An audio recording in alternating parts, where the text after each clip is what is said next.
From one fight on to the next, two outlaws ride with weapons flexed. One is quick, the other's tall. Together they'll kill them all. All riflemen to drop ships. This is not a drill. My name is Jack Cooper, and I'm no pilot. I was just in the right place at the wrong time.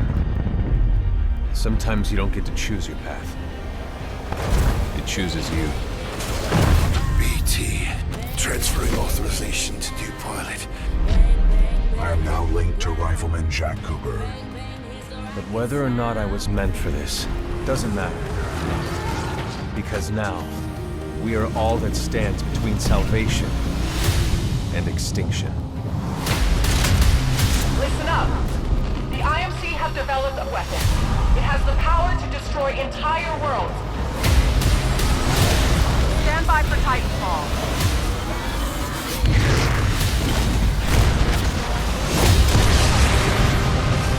He was never meant to be my Titan. We're gonna make it out of this, BT. Hang in there. Copy that, pilot.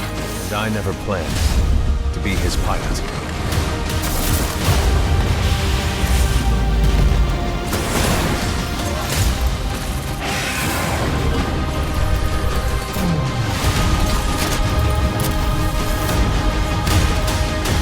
I will not lose another pilot. BT! Got you. Don't worry, BT. I'm not going anywhere. Look out!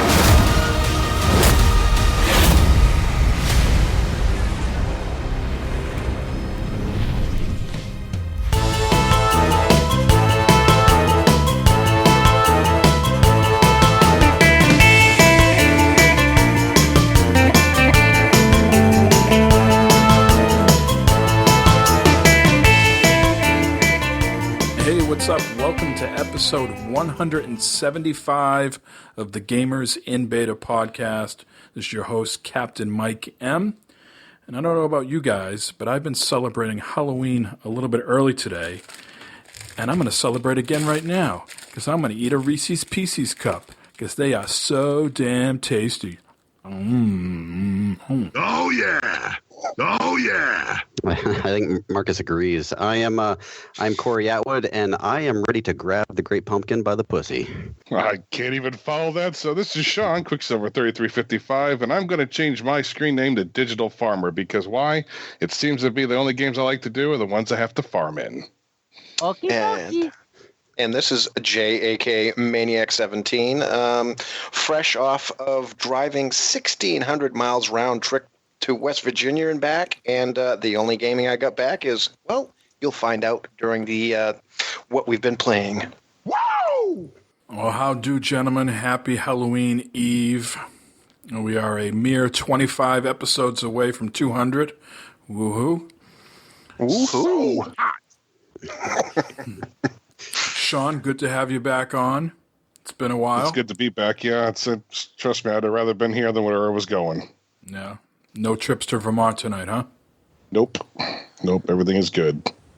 So if you listened last week, Sean, we talked about the Nintendo Switch.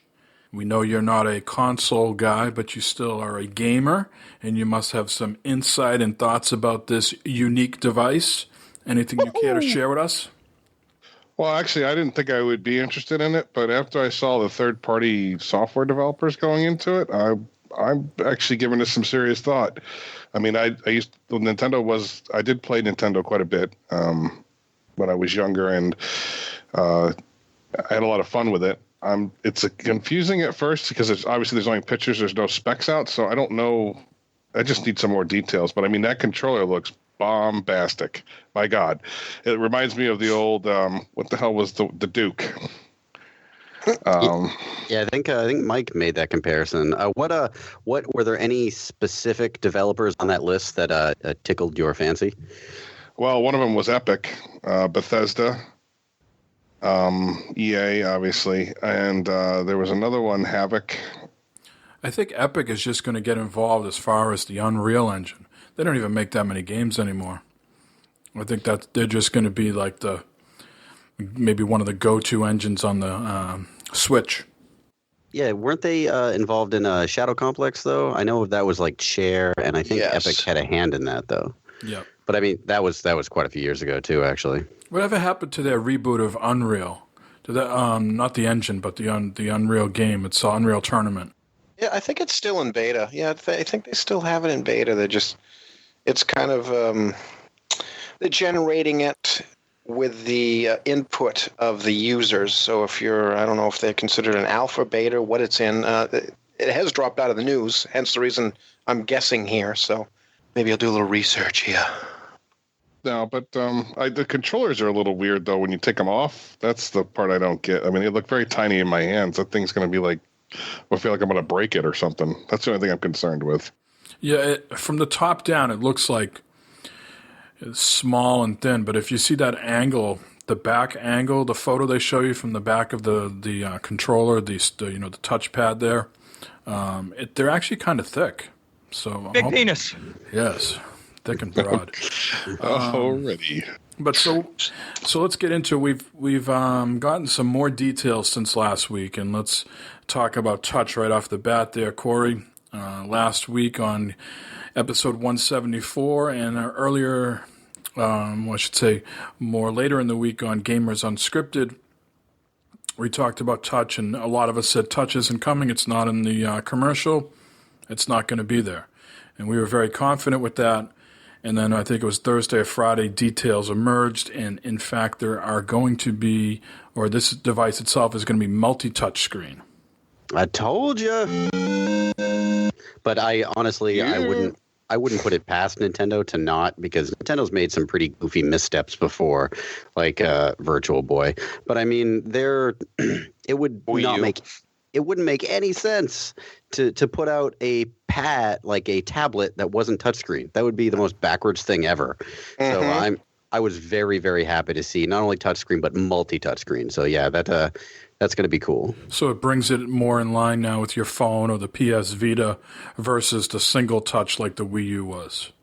Right, and I'm thinking that there are probably going to be games that are meant to be played on the go, maybe some sort of Street Pass type thing where it's like you won't need those side controllers if you just plan to play these games. These could all be played via touch. And it's a point towards some backwards compatibility with some old Wii games and stuff. Mm-hmm. So, of course, that brought along the question of what happens when the device is in the base. Obviously, then touch goes away. But people are saying the Joy-Con has an IR sensor in it that could potentially allow it to be pointed at the TV for touch purposes. Right, and probably some games don't incorporate touch. Like I don't imagine Skyrim will incorporate any sort of touch. So this is more, again, going back to backwards compatibility. But again, if they're going to do something different and use the Joy-Cons and aim it at the screen, that means they need to go into those games and adjust the UI, the tutorials, things like that. Or they just leave them crude and just don't match up, and it's just understood if it tells you to do this, it really means do that. And in the trailer where that guy sits down on the plane and he puts the tablet in front of him and he sits back, granted he is playing Skyrim when he does that, but he holds those two Joy-Cons away from the tablet as if they were nunchuck and Wiimote. Like he's holding them like a person would hold those two things. So I think that's another clue that we might see some more backwards compatible games because, you could play like Mario Galaxy or something with, one acting as a Wiimote, one acting as a joystick. Certainly if I'm going to buy this, and more than likely I will, I am looking forwards compatibility, not backwards. I want to give me the latest and greatest. So some more details about this machine now. It's going to be 720p on the go. It's going to be 1080p when in the base. They also said GPS will be included.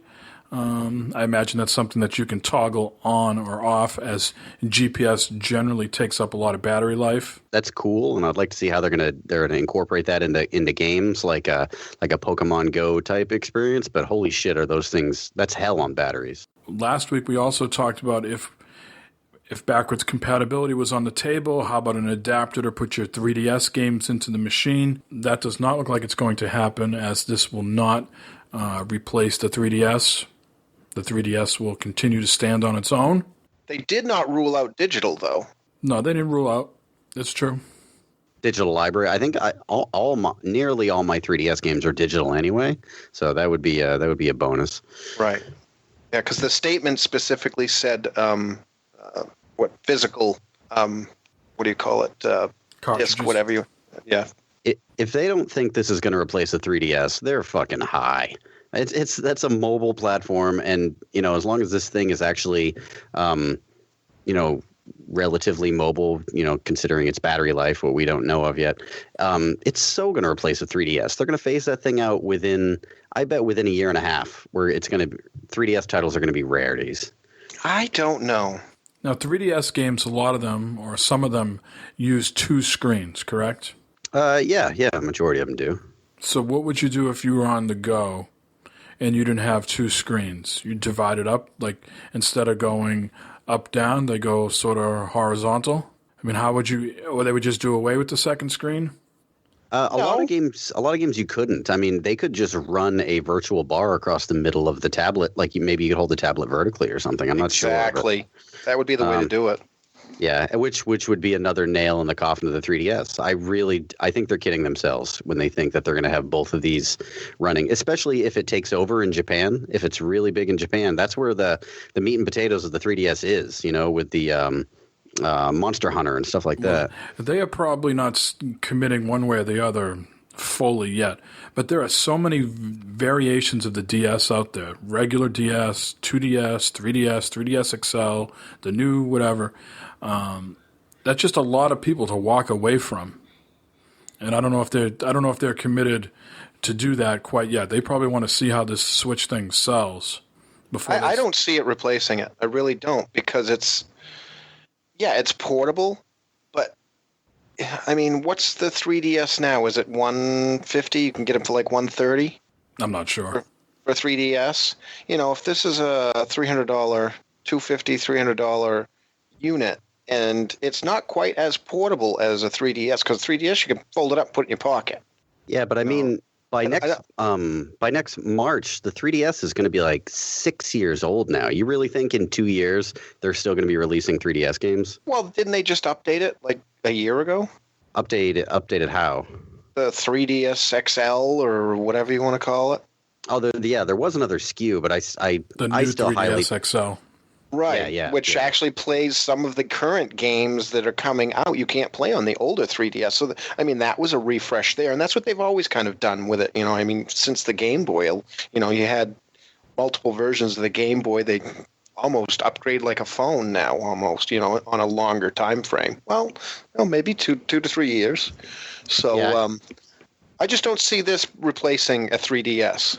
The only way, at some point they have to let people know, though, right? Because if it's going to replace the 3DS, they just can't spring it on you one day, right? They sort of have to let you ramp up and get you excited about the Switch. Like, hey, I'm going to invest in this because I know come this date or this time frame, they're cutting the cord on the 3DS, and then this is going to be my main thing, right? So they have to sort of generate sales for this if that's their long-term plan, because if they don't generate any sales, then it's not going to do them any good to cut the cord from the 3DS.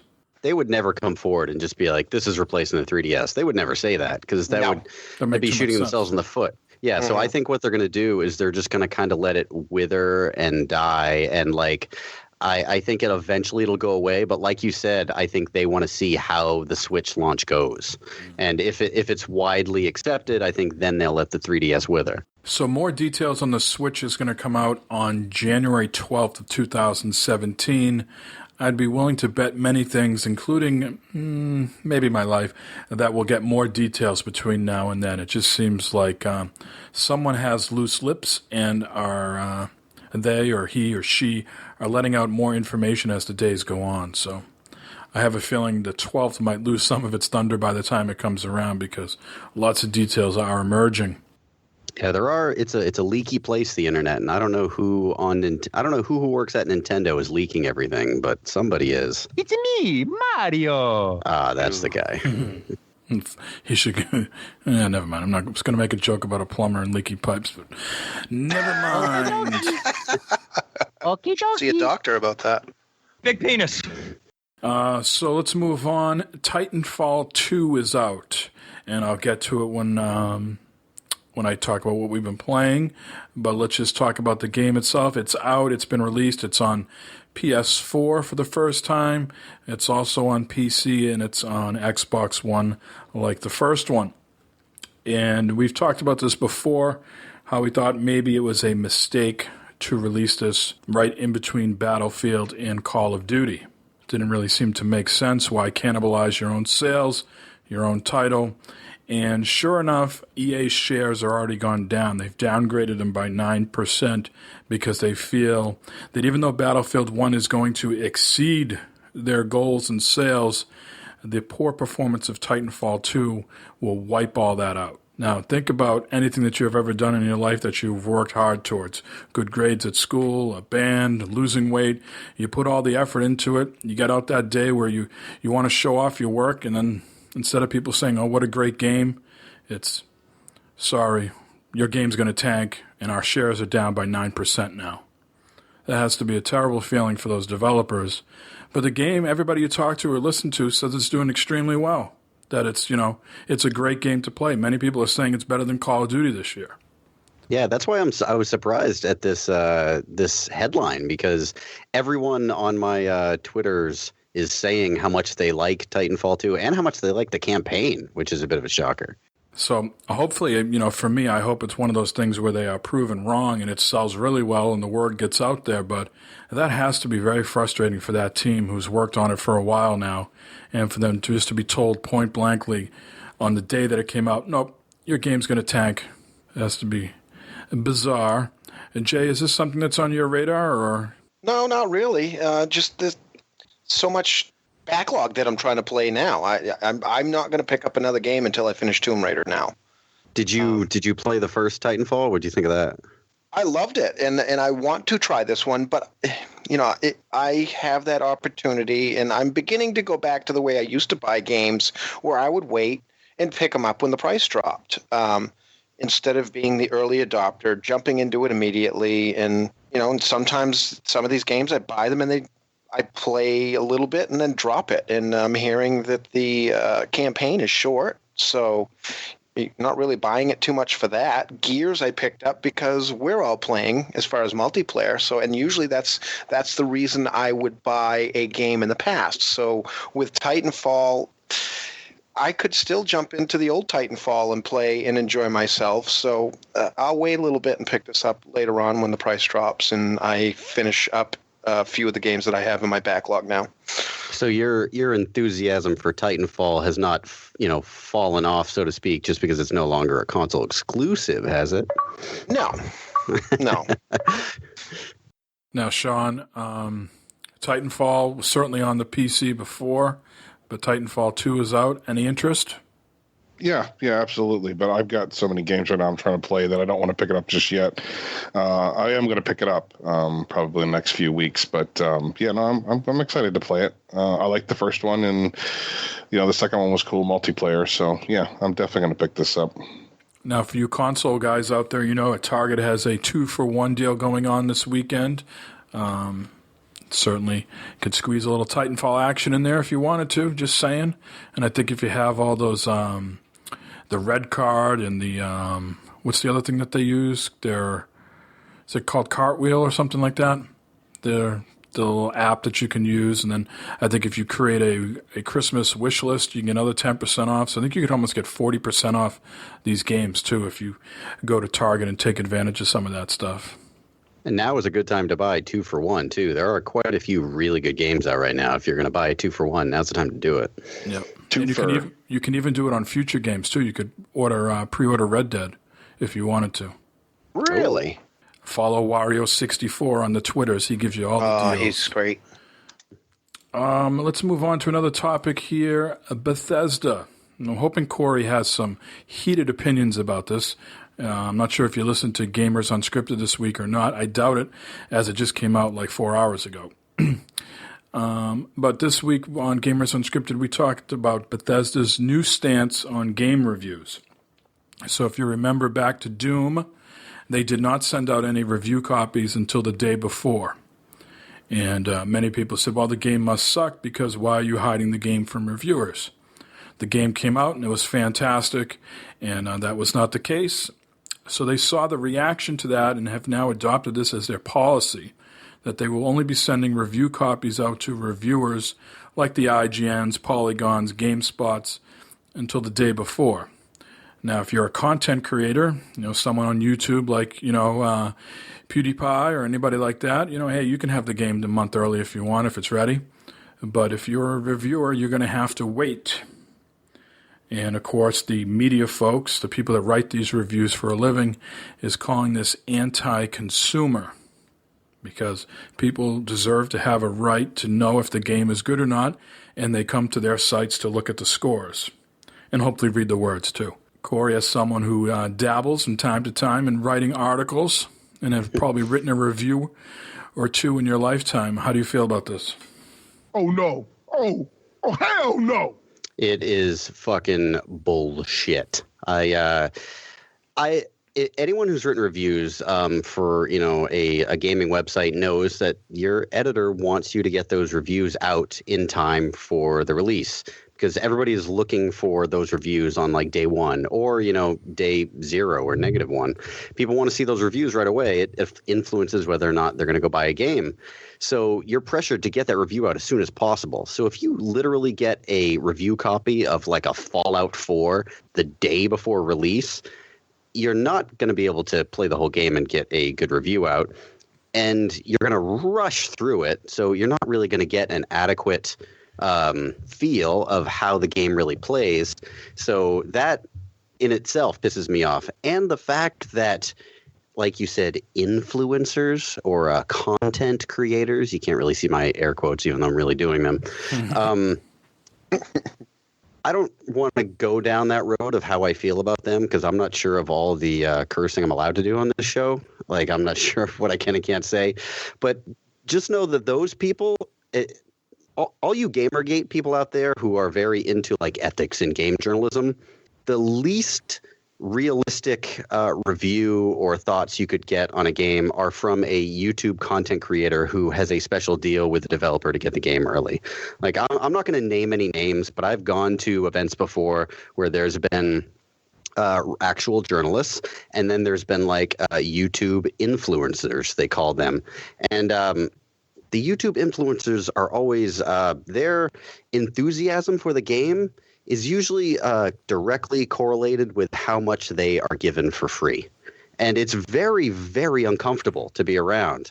Like, to see someone like incredibly enthusiastic about the game just because they're being given a lot of attention from this developer or that developer. So like these YouTube, am I droning on too long? I feel like I'm just ranting. No, okay.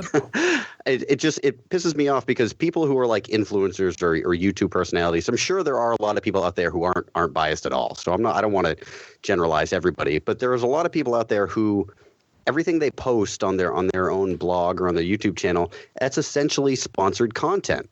What they are is they're just a voice piece for their mouthpiece for the PR firm. They're saying exactly what the PR firm wants them to. They're being incredibly enthusiastic about the product. They're not giving their own unbiased review, and that's what reviewers do, regardless of what you fucking Gamergaters say. That's what reviewers do. They give an unbiased, or as unbiased as they can be. All reviews are essentially biased or inherently biased, but you're going to get a better more pure review, I should say, from actual game reviewers than you are a fucking YouTube influencer. And that drives me crazy, but it seems like this is like a step towards the death of game journalism. And not only that, but Doom is a really poor thing to gauge this by, because Doom seems like it was an anomaly. Everybody thought it was going to be a bad game because no one got a review for it. And typically in the industry, that's a sign towards a bad game. But the game knocked everybody's socks off. It was a phenomenal game.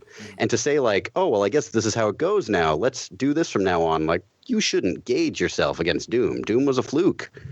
So I feel like I've ranted for way too long. I'm sorry. No, I mean, those are important points there. I guess, to counterbalance that, how many people are going to review sites? So, I feel like us here and other podcasters, and maybe even people that listen to podcasters, are sort of, the exception to the rule, the exception to the norm.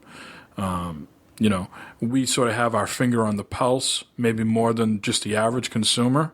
So I wouldn't expect people like us to go maybe always looking at a score before you buy a game, but maybe the average guy that buys 5 games a year, maybe he does go to look at those scores. Or maybe I'm wrong. Maybe he has given up that practice, and now he goes to YouTube and watches a Let's Play video. On Gamers Unscripted, people on there said, "Oh, I don't look at reviews. I just trust my friends."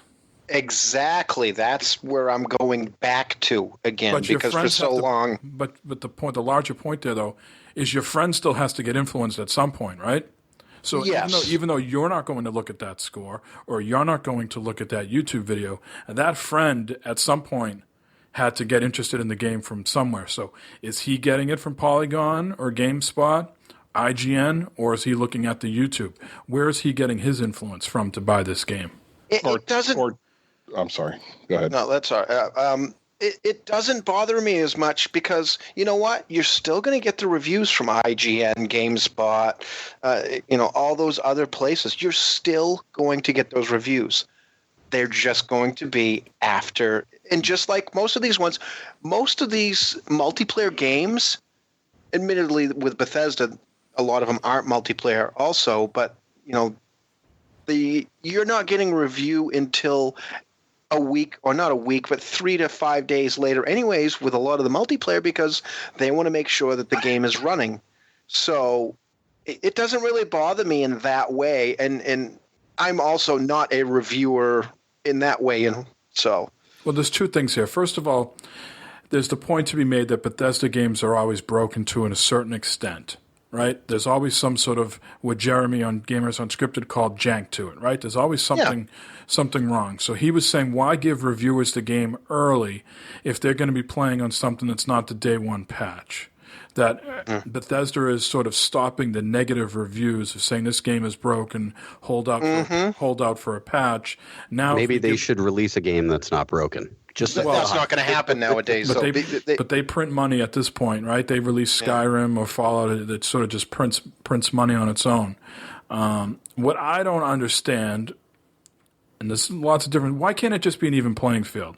Why can't you just say, all right, we're going to give it to the influencers, we're going to give it to the reviewers, we know it's a good game, we know the patch is going to come out, it's going to stand on its own. Why not? Why do we got to piss anybody off? Why can't we just just give it to, let's just go the norm. They're not saving any money by doing this because they're giving the game to these people anyways, just a little bit later. That's what I was going to ask. So they're still providing the game to them. They're just providing it a day before release, correct? So they get it 24 hours before the release or something like that. So they're still giving out the game.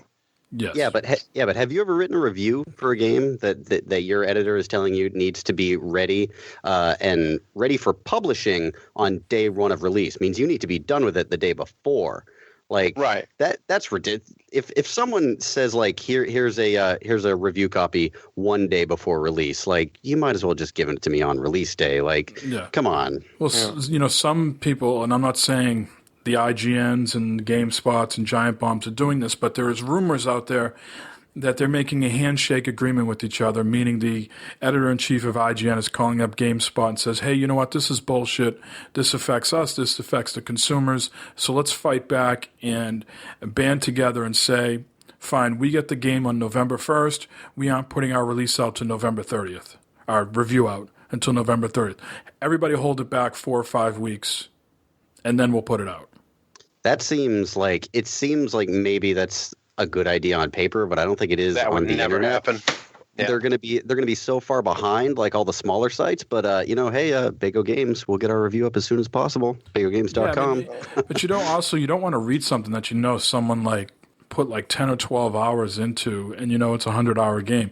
I mean, you see those anyways, right? You see games get released, and you see someone already has a review up, and it's like a 100-hour game, and you're like, how did you get that done? And now it's even going to be more obvious. Okay, you got the game on day A, and then 4 or 5 days later you got a review up. That's just not possible for some of these things. Well, and the other problem is, guys, is that we're not thinking of is that they give them to Twitch streamers, which means they can get a way more bigger audience right away to go out and buy this game day one because these streamers have it way before everybody else. So it screws the reviewers. I've actually seen, I think there is a couple reviewers that have gone to Twitch now and are just doing it that way because that way they'll get the game before So, this new so are thing we that calling Bethesda's done. content creators Twitch streamers? I'm not sure how loosely or... Well, Yes. Twitch streamers are content creators, so are YouTubers. It goes both ways, because I can tell you right now, I follow a couple streamers that actually that's one of their biggest things is new games, and they usually have it 4 or 5 days before it actually comes out. No one's had the Skyrim, as far as reviewers, got the Skyrim copy until the day before, but Skyrim Special Edition, you go on Twitch, you go on YouTube, there's videos from like a month ago. I think that's, I mean, I can't fault them for this, because I think that's where video game reviews are going. I think, I mean, people, like you said, people don't read anymore. You know, people see a headline and they'll make up their decision. If people want to know if a game's good, they don't go and read a 2,000-word review. They'll go to Metacritic and see what the average score is. And it's kind of insulting to game journalism. And I consider myself a games journalist. I would rather write a review, but more people would rather watch a video or watch a live stream, like Sean said. So, like, that's just the way things are going. And it kind of sucks, because I'm more old school, but I think that, journalism just has to adapt, I guess. But I'm going to be an old curmudgeon and say that's not fucking journalism. Yeah. I mean, it's changed a lot, and to be honest with you, I think Bethesda's onto something here. I really do, just because of the way the games are now. A lot of times, like I said, there's a patch day one which changes the game. I mean, was it the last Forza that came out or something? Past couple of games that have come out, big games that have come out, they're like, okay, we've got the game, but we really can't give you a complete review because the day one patch isn't out yet, or the servers aren't completely live yet. I mean, with the way No Man's games, Sky. Yeah, exactly. The way games are nowadays, it makes sense to do it that way. And Bethesda is big enough so it really doesn't hurt them.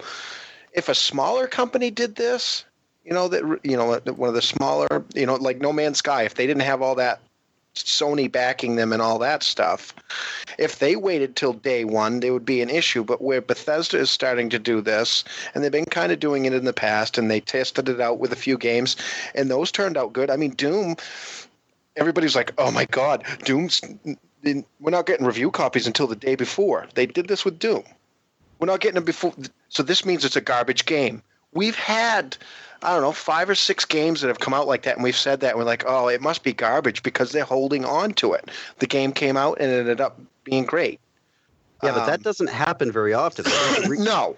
The reason people say, like, the game is probably going to be garbage, we don't see review copies, is because typically that's what happens. Like, Doom was the exception to the rule. I mean, it had some great development. It was id. It's a great development team. But, like, you said there were, like, 4 or 5 other games. Like, what other games aside from Doom were that well reviewed, like up for Game of the Year status, but didn't put out review copies? What was the other? It was one we were shitting all over it, too. And then it came out and it ended up being half decent.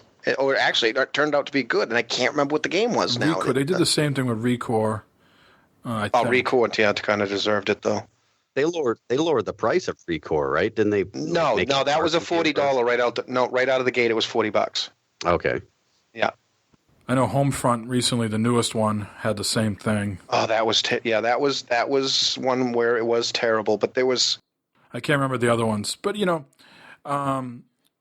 so people are saying, Bethesda's leading the charge with this, and they should be given some form of kudos because they're being upfront, they're being transparent, where other people like 2K are doing the same exact thing, but not telling you about it. Right. Perfect example is, Civ, was it Civ 6 or 5 that just came out? I can't remember. Whatever the latest version of Civ that came out, reviewers didn't get a copy until the day before, but influencers have been playing this on streams and on YouTube for about a month and a half. I'll hand it to them, though. At least they are being transparent. I agree with you there. Yeah. The last thing about this I'll say is I am surprised that this is happening under Pete Hines' watch. He seems like a really cool guy, and he seems to be very friendly with the reviewers. So it has to be quite uncomfortable for him, and I'm pretty sure this is his call because he is the, senior VP of marketing. So I don't think this came up above him. I'm pretty sure this came from him. I'm surprised he's doing this because, like I said, I think he's got a good relationship and is very well respected with the people that he is now, quote-unquote, sort of shunning by pulling off this move. But Bethesda has also, we tried to crack into them to try and get just to get on their media mail list. Yeah, I'm on it. Oh, did you get on that? Yeah, I've been on it for about over a year. Oh, all right. But, I mean, that was even tough just to get in. I think you ended up doing that at what, PAX Yeah, I East? mean, they won't send me anything, but they'll certainly send me their email. Right. Emails. Right. So, I mean, but along that, like, Bethesda is just that they're big enough to be able to try this. And I think they may be able to get it to work. And I think, like I said, just reiterating that because of the way games come out now, I think this is going to work for them. Well, when you say work, do you mean like this is going to get them more sales? Because I bet it will, because YouTube influencers are typically more favorable to companies that do them favors and give them things. I just think that Right. To be completely frank about it, yeah. And I think that anybody who thinks they're more likely to get an unbiased review from a YouTube influencer is fucking high. I don't know what they're thinking. I mean, let's put it this way. In simple terms, didn't you and Joe almost feel, I know you didn't, but there had to be some sort of urge or feeling of obligation like, hey, Lawbreakers flew us out to North Carolina to cover this game. It's got to be really tough for me to put pen to paper and rip this thing if it's a piece of shit. Didn't you? There had to be something in the back of your mind that says, well, these guys, put me up in a hotel. They flew me here, Well, when the whole thing happened, I remember thinking, like, flying out there, I remember having fingers crossed, like, please don't let this game suck shit. Please don't let it suck shit. Because I'm going to be completely honest about it, and it's going to feel awkward. But, like, as far as hovering over the keyboard and being like, well, should I give this game a little bit of leeway because they flew me out? Like, I got over that years ago. Right. But there's some people that aren't. There's a lot of people that aren't. And YouTube influencers have no qualms about being like, hey, can you send me some free shit? I'll write good stuff on my blog about it. Like, I've known people that have been like that. Like, all their blog posts are sponsored content. And that makes me very, very uncomfortable. But other people are totally fine with it. And I'm like, people who follow them, how do they not know that this is essentially an extension of the PR firm that's just a paid commercial? Have you ever seen Facebook? Yeah. I mean, and people are all over that stuff. Even if the stuff is garbage that's out there, people fall all over this stuff. I mean, You're right. They're not media, so they aren't looking at it in the way I think like you do. I mean, you're looking at it from the media side of things. If you look at it from the PR side of things, if you can get the word out there via, like you said, even if it's, hey, I'm getting a free game. Oh, well, I can't crap on this. That gives them a favorable review out with people because they're an influencer. So for them, it's doing exactly what they want. I mean, look at our politicians. I agree. It's probably a good move for them, and it's going to work for them for sales. But I think this will probably eventually come back and bite them in the ass, because eventually people are going to be like, whoa, this game is terrible, and everything I heard about it was great. So I think but if the game actually comes out and you have a person like you've always said it. If the game's shit, I'm going to tell you it's shit. If it's good, I'm going to tell you it's good. Just because you didn't get the game a week earlier now, you're still going to tell the truth. And people I have some of, like, for me, I like going to IGN, and there's people that do the reviews there that I generally trust to give me a truthful review. They're not going to be skewed one way or the other. And I also know the ones that like similar games like I do. I'm still going to get that review. It's just also another thing that's been out there in social media and everything is everybody's been saying, stop pre-ordering games and you won't be buying the shit games that you don't like. You get the people who feel entitled. They pre-order the game and it's not good. It's like you're running into that same thing we've always said with the consoles. We buy them immediately. We're early adopters. Now they're kind of putting that toward the games. So I guess, not to beat this up anymore, that I'll finish up just saying that. The not pre-ordering thing is interesting. They really sort of got you, by the crosshairs there, because there's people out there that are obsessed about getting all of the skins or all of the exclusive stuff. And if you don't pre-order, then you don't get those. Some people don't have the patience to wait the 6 to 8 months to when they come out for free or when they come out for $1 or $2. But you're right. There is something to be said. If people did stop pre-ordering, will they all of a sudden lean on reviews again? My thought is no. They will just pump out more copies to more influencers and jack up the interest that way. that I think stop pre-ordering is not going to do anything because they'll circumvent that whole thing and just pound YouTube and Twitch with free copies. And they'll get the word out that way. But I mean, like, we've all been in the games journalist industry for a while. I guarantee you, names left unsaid. We're not going to say any names here, but I guarantee you, everybody here knows somebody who has clearly changed their opinion about a game because of a relationship they've had with some sort of PR firm. I mean, and that's human nature, right? Isn't that human nature? Weak ass human nature, well, if you ask me. But it is, that one hand washes the other type there, right? There are certain people out there that if they can, I can count on my hands the number of times I've been given a $60 game, right? But if you can continuously get a $60 game for free over and over again for one whole platform, and all you got to do is give the game a 80 instead of a 70, people are going to do that. If your integrity costs $60.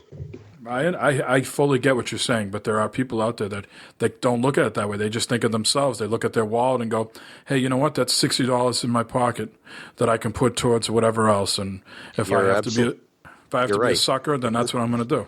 You're absolutely right, but it's disgusting. I think if you're going to be a reviewer, your obligation is to the reader, not to the fucking publisher developer. Hey, let's move on. Let's talk about the community question of the week. I hope everybody has an answer ready. Because tomorrow is Halloween, we wanted to know what was your favorite Halloween costume. And again, this can be something you made, something you purchased. Anything is in play here. We didn't get too many responses, so I guess we must have a lot of old people that listen to us. Their memories aren't so good anymore, and they couldn't remember back in the day. So let's read the responses we did get, though. I will go first. Let's see, who was first? Indiotech? No. I bought the Freddy Krueger mask, hat, glove, and sweater back in the day. It was awesome in the haunted house we ran for band fundraising. So the next answer is a bit of a longer answer, but still Freddy Krueger related. Afterthought 051, is that Afterthought 051 on Twitter? That is Damien from Dad's Getting Grounded as well. Oh, okay. So, mine is a Freddy Krueger story as well. I loved Freddy Krueger as a kid. There was actually a contest at a local mall for the best Freddy Krueger costume. I got this old ragged sweater from a thrift shop that was as close to the colors as we could find. Then we got those cat nail things that you stick to your fingertips. We put aluminum foil on them to make them look like knives, and I wore a glove. My cousin was actually planning on going to college to do makeup effects. Well, lucky you, because she loved horror movies as well, so she did my makeup. I looked pretty good, and my parents always hated how I could make that screeching noise like his gloves on the pipes.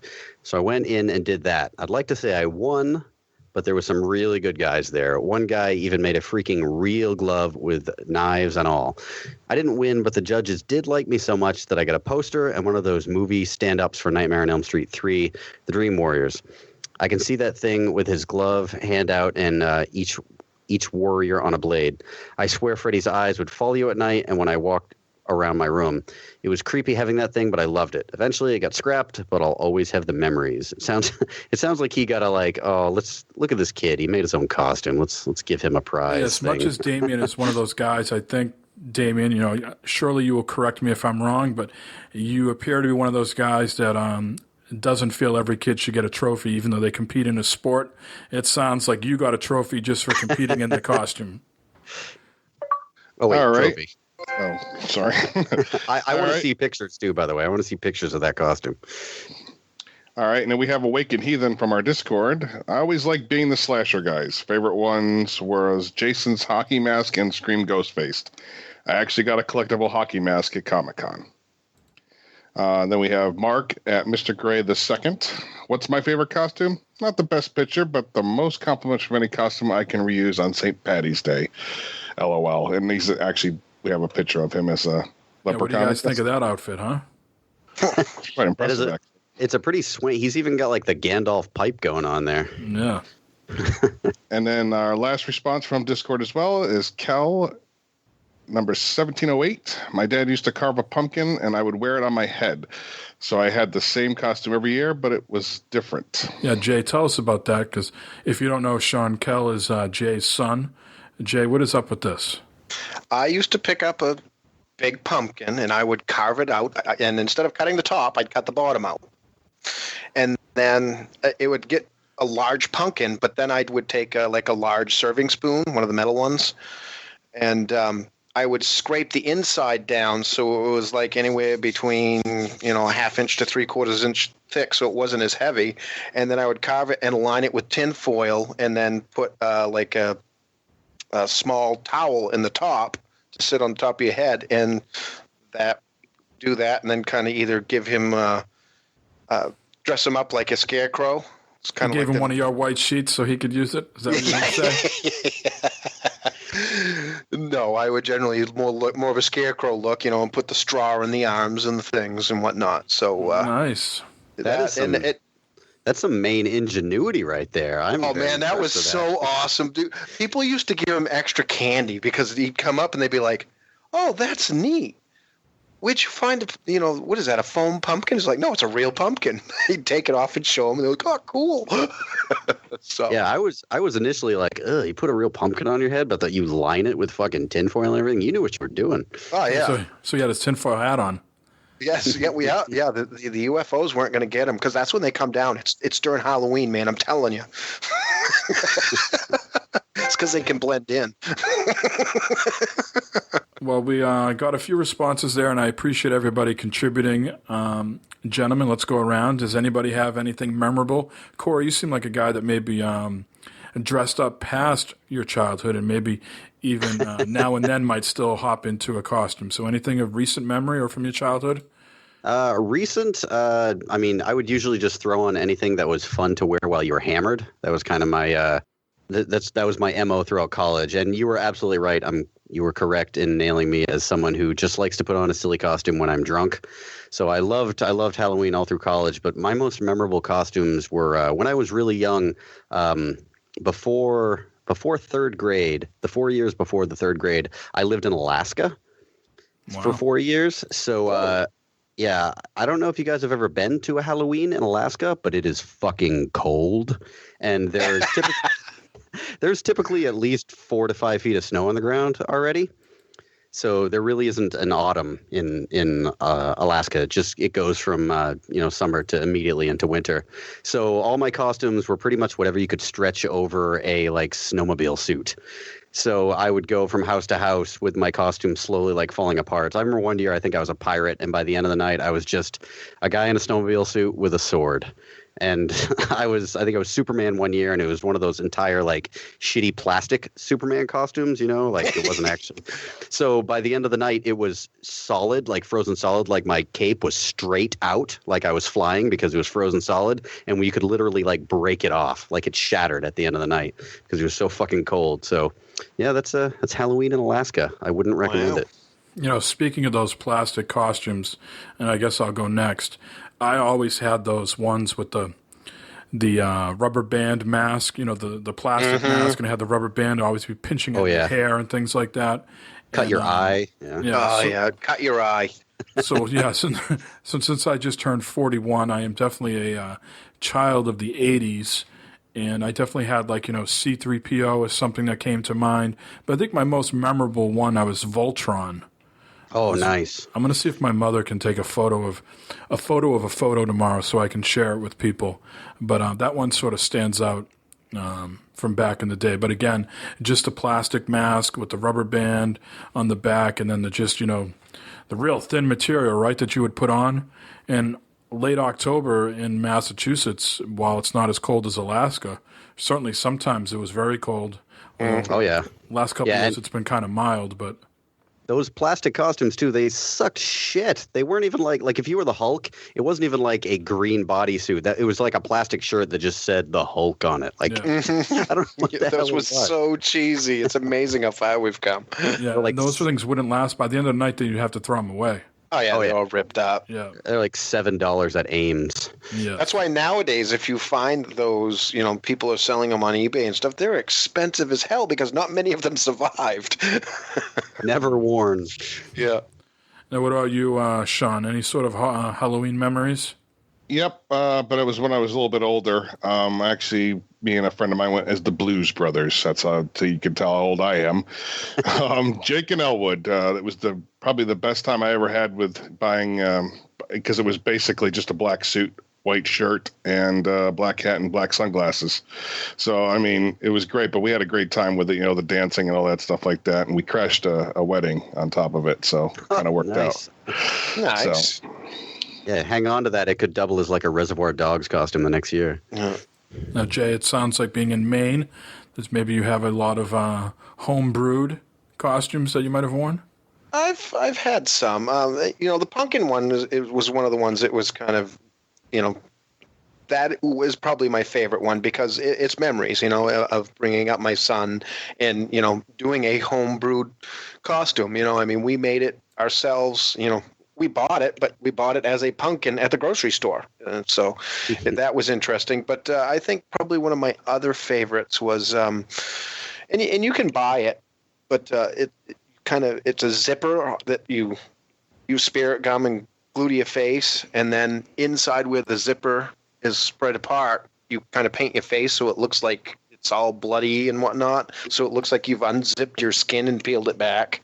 So that's probably one of the ones in the past 5 years or so that was my favorite. So I enjoyed that one. Excellent. Let's move on. What is the question for this week, Corey? Community question for the next episode of the podcast is, what is your definition of fanboy? Not what you think everybody else's is. How do you define fanboy? Ooh, me! Oh. Does it mean like if you have an Xbox tramp stamp, does that qualify you as a fanboy? I might put that in my definition, but I don't know. It depends on the readers. There might be a couple of people out there with like crossed out tramp stamps, like a whole list of different ones across their back.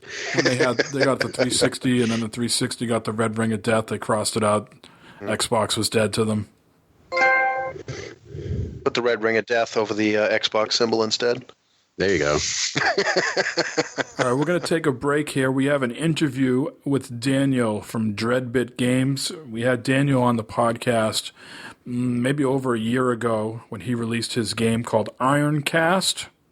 And now he is releasing a new game called Seraph, which is going to be out on PS4 this week. It's already out on Steam. It's a skill-based acrobatic shooter without aiming. The description reads, take the role of an angel who's mastered the art of gun fu as she blasts and cartwheels her way through hordes of twisted demons. And this was released on September 20th on Steam, and it currently is getting very positive reviews on there as well. So let's hear from Daniel, and we'll be back in just a little bit. Daniel from Dreadbit, welcome to episode 175 of the Gamers in Beta podcast. As we were just talking off air, it's been a little bit since we've spoken, since March of 2015, which was episode 95. I'm sure that was a stellar episode. I'm positive of that. Wow. So at that time, you were working on Ironcast, probably just in the release month there. And so it's been a little bit. How did that release go for you? Were you satisfied with it? Oh, yeah, absolutely. That Ironcast was really surprisingly very popular. And I don't say that because I didn't think it was a good game. It's just because I thought it was very niche. I actually thought, well, it's a game about, it's a sort of puzzle combat game with steampunk mechs. I thought it got pretty niche then. I didn't think it could get more niche than that. Right. But yeah, a load of people really liked it. It was very surprising. And you released that on Steam as well as the consoles, correct? That's right. The consoles came later. So Steam was our first release. I think it was March. I could look it up. Yeah. I think it was March 2015. And the console launch came later. I think it was May this year. That rings a bell. I think it was May this year. And how did that did that present any different challenges for you going to the consoles? Now, I know when we spoke, back in 2015, relatively small team, pretty much just you maybe and some contractors. Is that right? That's right. An Ironcast? Yes. Yeah. We essentially every game that Dreadbit makes is entirely done by contractors or freelancers, but it allows us to stay very nimble and flexible, and the team size can vary between, just me and a programmer, for example, at the end of Ironcast, or porting it to PlayStation and Xbox One, up to 6, 7, or 8 people in the height of production when you've got all the art assets being made and all the music and all the sound effects and everything. So it's really, really quite flexible. So everything went relatively smooth then to get it onto the consoles, even though it was about a year later, right? That's right, but it wasn't. It wasn't because it was difficult. I think it was just more release dates. Right. I think we just decided upon. I really should look up exactly when it was, but I'm pretty sure it was more of a case of we looked at the release schedule. We couldn't make it for before the end of the year, and we just felt it would be just stupid to launch in the middle of November and up against Call of Duty. Even though they're very hard to compare, so it's not like they would have been direct competition. But I think we just felt leave it till the start of the next year instead. So now you're working on Seraph, which has already come out on Steam back at the end of September, and it's coming out tomorrow on PlayStation. Is that correct? That's right. The 1st of November, which is probably today for some of the people listening. I'm not sure if that's right. If that's the case. Right, they'll be listening. They'll be listening throughout the week, so no doubt they'll be aware of it. And talk to us a little bit about Seraph. What the game is about, and maybe how you came up with the story and things of that nature. Sure. Okay. Well, Seraph is a skill-based acrobatic shooter without aiming. So let that sink in for a second. It's essentially a platforming shooter where the character auto-aims for you. So she's got a pair of handguns, and if you've ever seen The Matrix or Equilibrium, an awesome film with Christian Bale in it, have you seen those before? I've seen bits and pieces. I'm not a big movie guy, but I am fully aware of what you're talking about. Okay, well, one of the most awesome things about these films is these two films in question is the fact that they'll use like a pair of handguns and train them on 2 different targets at once and combine that with backflips and cartwheels and all this kind of awesome choreography. And I desperately wanted to make a game that captured that as best as I could. So we started producing a prototype, and I had the idea of, any game that's tried to do this beforehand has like Max Payne or Wet from 2009 and other sorts of games like that. They did actually do a pretty good job, except one thing they kept hitting upon is the idea of we have to let the player aim. And to do that at this speed, we've got to slow everything right down and do like slow-mo that players can activate or just happens, which is fine. And it worked really well. But I just felt like it, in a film context, slow-mo is good, is used sparingly, and it's really cool for those little like one-off moments. Whereas in a video game, after you've done 10 hours of slow-mo, I just felt like it lost its appeal personally. So I thought, well, let's take away that element, the aiming element, and let's see what happens. Can we keep it as fast and free-flowing and fluid as I picture it in my head? And we did it, and it felt good. It felt great from the start, and we just never stopped then. It was just clear from that one little experiment prototype we did that it was going to feel really good. So yeah, that was how Seraph came to be. Now, just by looking at some of the videos and the screenshots, and you can already tell that it is a fast-paced game, and it has the built-in Twitch integration as well. Would you say that this is intended for people that are doing a lot of speed running and things of that nature? Well, yeah, we actually built a speedrunner mode into the game. All of the levels are procedurally generated, and the enemies and weapons are placed randomly for you so you get a decent exploration experience each time you play. But if you do play in speedrun mode, we actually have a fixed seed that everybody shares, so it's not random anymore. Okay. It's always the same for everybody, and then that way people can be directly competing on speed. But I would say it's aimed at people who enjoy games that they don't mind dying at over and over again and keep playing and getting better and better, and then eventually it feels and looks really cool to play. And of course, the game has a dynamic difficulty which scales to your ability. But ultimately, it's always going to feel the best when you're at difficulty, say, 7.0 out of 10, which is the maximum. And things are flying at you from every angle, and then new enemies are jumping out of you, and you could do all these cartwheels and special blink dodge moves. And it just feels awesome when it's that fast and you're able to react quickly. So yeah, definitely. The Twitch integration you mentioned was also key because I wanted to make sure that this game was as a game which is as fun to watch as it was to play, which is something that the films it's based upon all you can do is watch it. So we built in a mode where to reward Twitch streamers for playing the game in Twitch mode, which is that if you're playing in Twitch mode, your viewers can vote using hashtags in the chat. If they vote hashtag evil, you're given like a punishment, such as maybe there's 2 bosses in the next level as opposed to 1, or you can't use your abilities, or there's a whole bunch of different ones that we put up for a vote. Or if they vote hashtag good, it might be that they give you a special weapon that you usually have access to, or give you double damage for the next level, something like that. So it really felt like a cool bit of a little bit of reward technology for those who do stream it, which is quite cool. And that will work for the PlayStation version as well? Yeah, because all we do is we read the chat. It's not like it's specifically hooked into PlayStation Network or anything. It's just we read the chat in Twitch. As long as you hooked up your Twitch account to it, just reads the chat, looks for the keywords, and then alters the game. Now, what type of reporting have you done on that? Or is there a bunch of sadists hanging out in the chat and just doing evil over and over again? Or do we have some people, actually trying to help some of the streamers?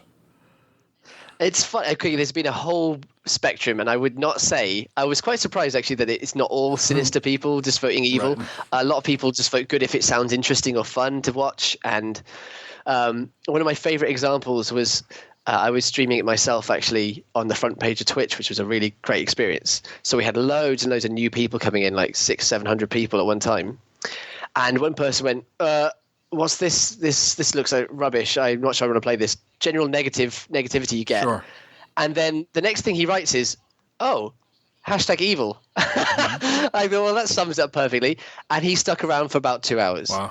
So it was one of those really awesome moments, because I like people who like my games, but I equally love the people who have just a generally negative view of it. And then you start to tap into their interest, and then they go, oh, okay, I'm listening. Mm. And then after like a minute or two, they're hooked and they're interested, and all that cynicism just falls away. And I just think it's my favorite part. Slowly winning them over. Yeah, you get that a lot of game shows. If you're demoing a game to a crowd of people, you get some people who are really excited to come and play it. Some people who want to sit back and watch others play it and get a feel for it, and other people are like, oh no, puzzle games are not for me. I'm not into steampunk. Right. And then they'll come and sit down in 5 minutes' time and spend an hour, and it's just the best. Can't moment. Get rid of them at that point. Yeah. So let's talk about some of the, character progression.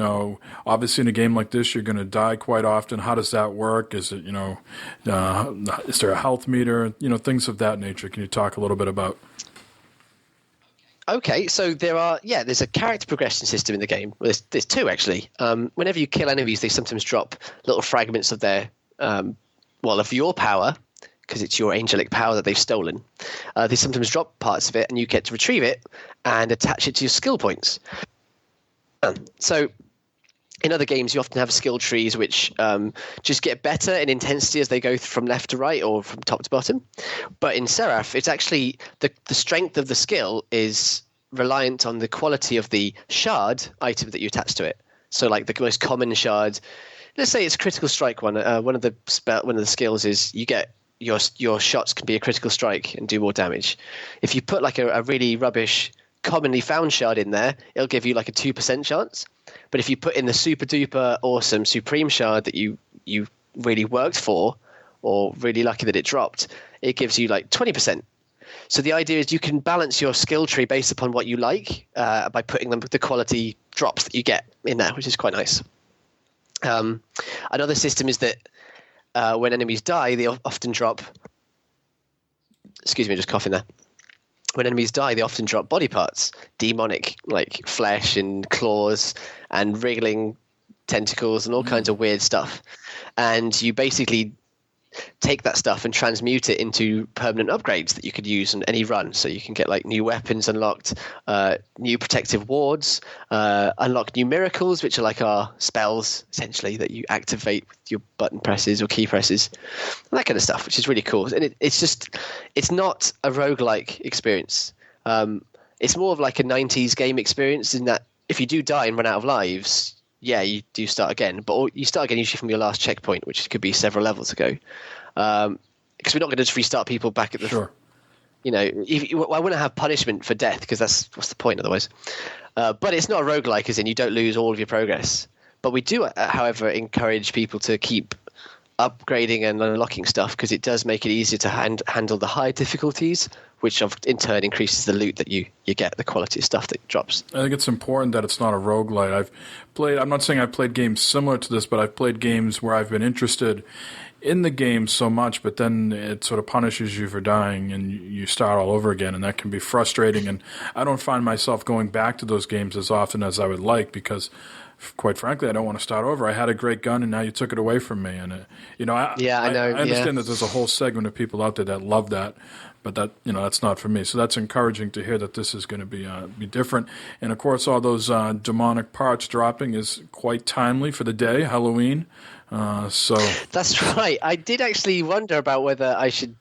Steam sent out Valve, I should say, sent out an email a little while ago saying, "Do you qualify for the Halloween sale? Or do you want Halloween things?" I thought, "Oh, angels and demons. Is that Halloween enough?" And I felt in the end, no, it wasn't, because they were talking about zombies and werewolves and stuff. And I just thought, more like Christmas. Maybe not. Christmas or Easter. It's more like maybe it's a Christmas thing. Yeah, yeah, right, exactly. So maybe I'll just go. Yeah, I'll try and get into some Christmas demon slaying. Yeah. So how many levels approximately are in the game? So I'm just trying to give listeners a sense of, they're playing, and, is it like 50 levels and then you get New Game Plus? Give us a little sense of how this might work. There are 25 levels spread across 5 locations, so 5 different visual themes, essentially, with different soundtracks to each level and everything. And you're essentially telling the story of Seraph, the title character, who is an angel trapped inside a human's body, trying to escape this whole facility, which was built as a prison just for her. Essentially, when you came to Earth 30, 40 years ago, the religion that you belong to or represent takes Seraph captive because she's too valuable to be allowed to go back to where she came from, which is a place called Origin. Because they know that in their scriptures or whatever, or their books, it says that angels can cure any ailment, can bring about greater lifespan, all these different things, and they essentially end up just charging donations for people to come visit the Seraph, which goes on for 30 years. And throughout that 30 years, she's just sat in this facility as a prisoner, and the other angels have not returned any of her calls, essentially her angelic calls. However, every night the demons would answer the call, and they'd say, "Look, you've been forsaken. We'll let you out. We'll help you. We'll fix this for you." And after 30 years, the character that you play as says, "Okay," and makes a deal with the demons. So they swarm the facility and they kill everybody, or they possess everybody, or some of each.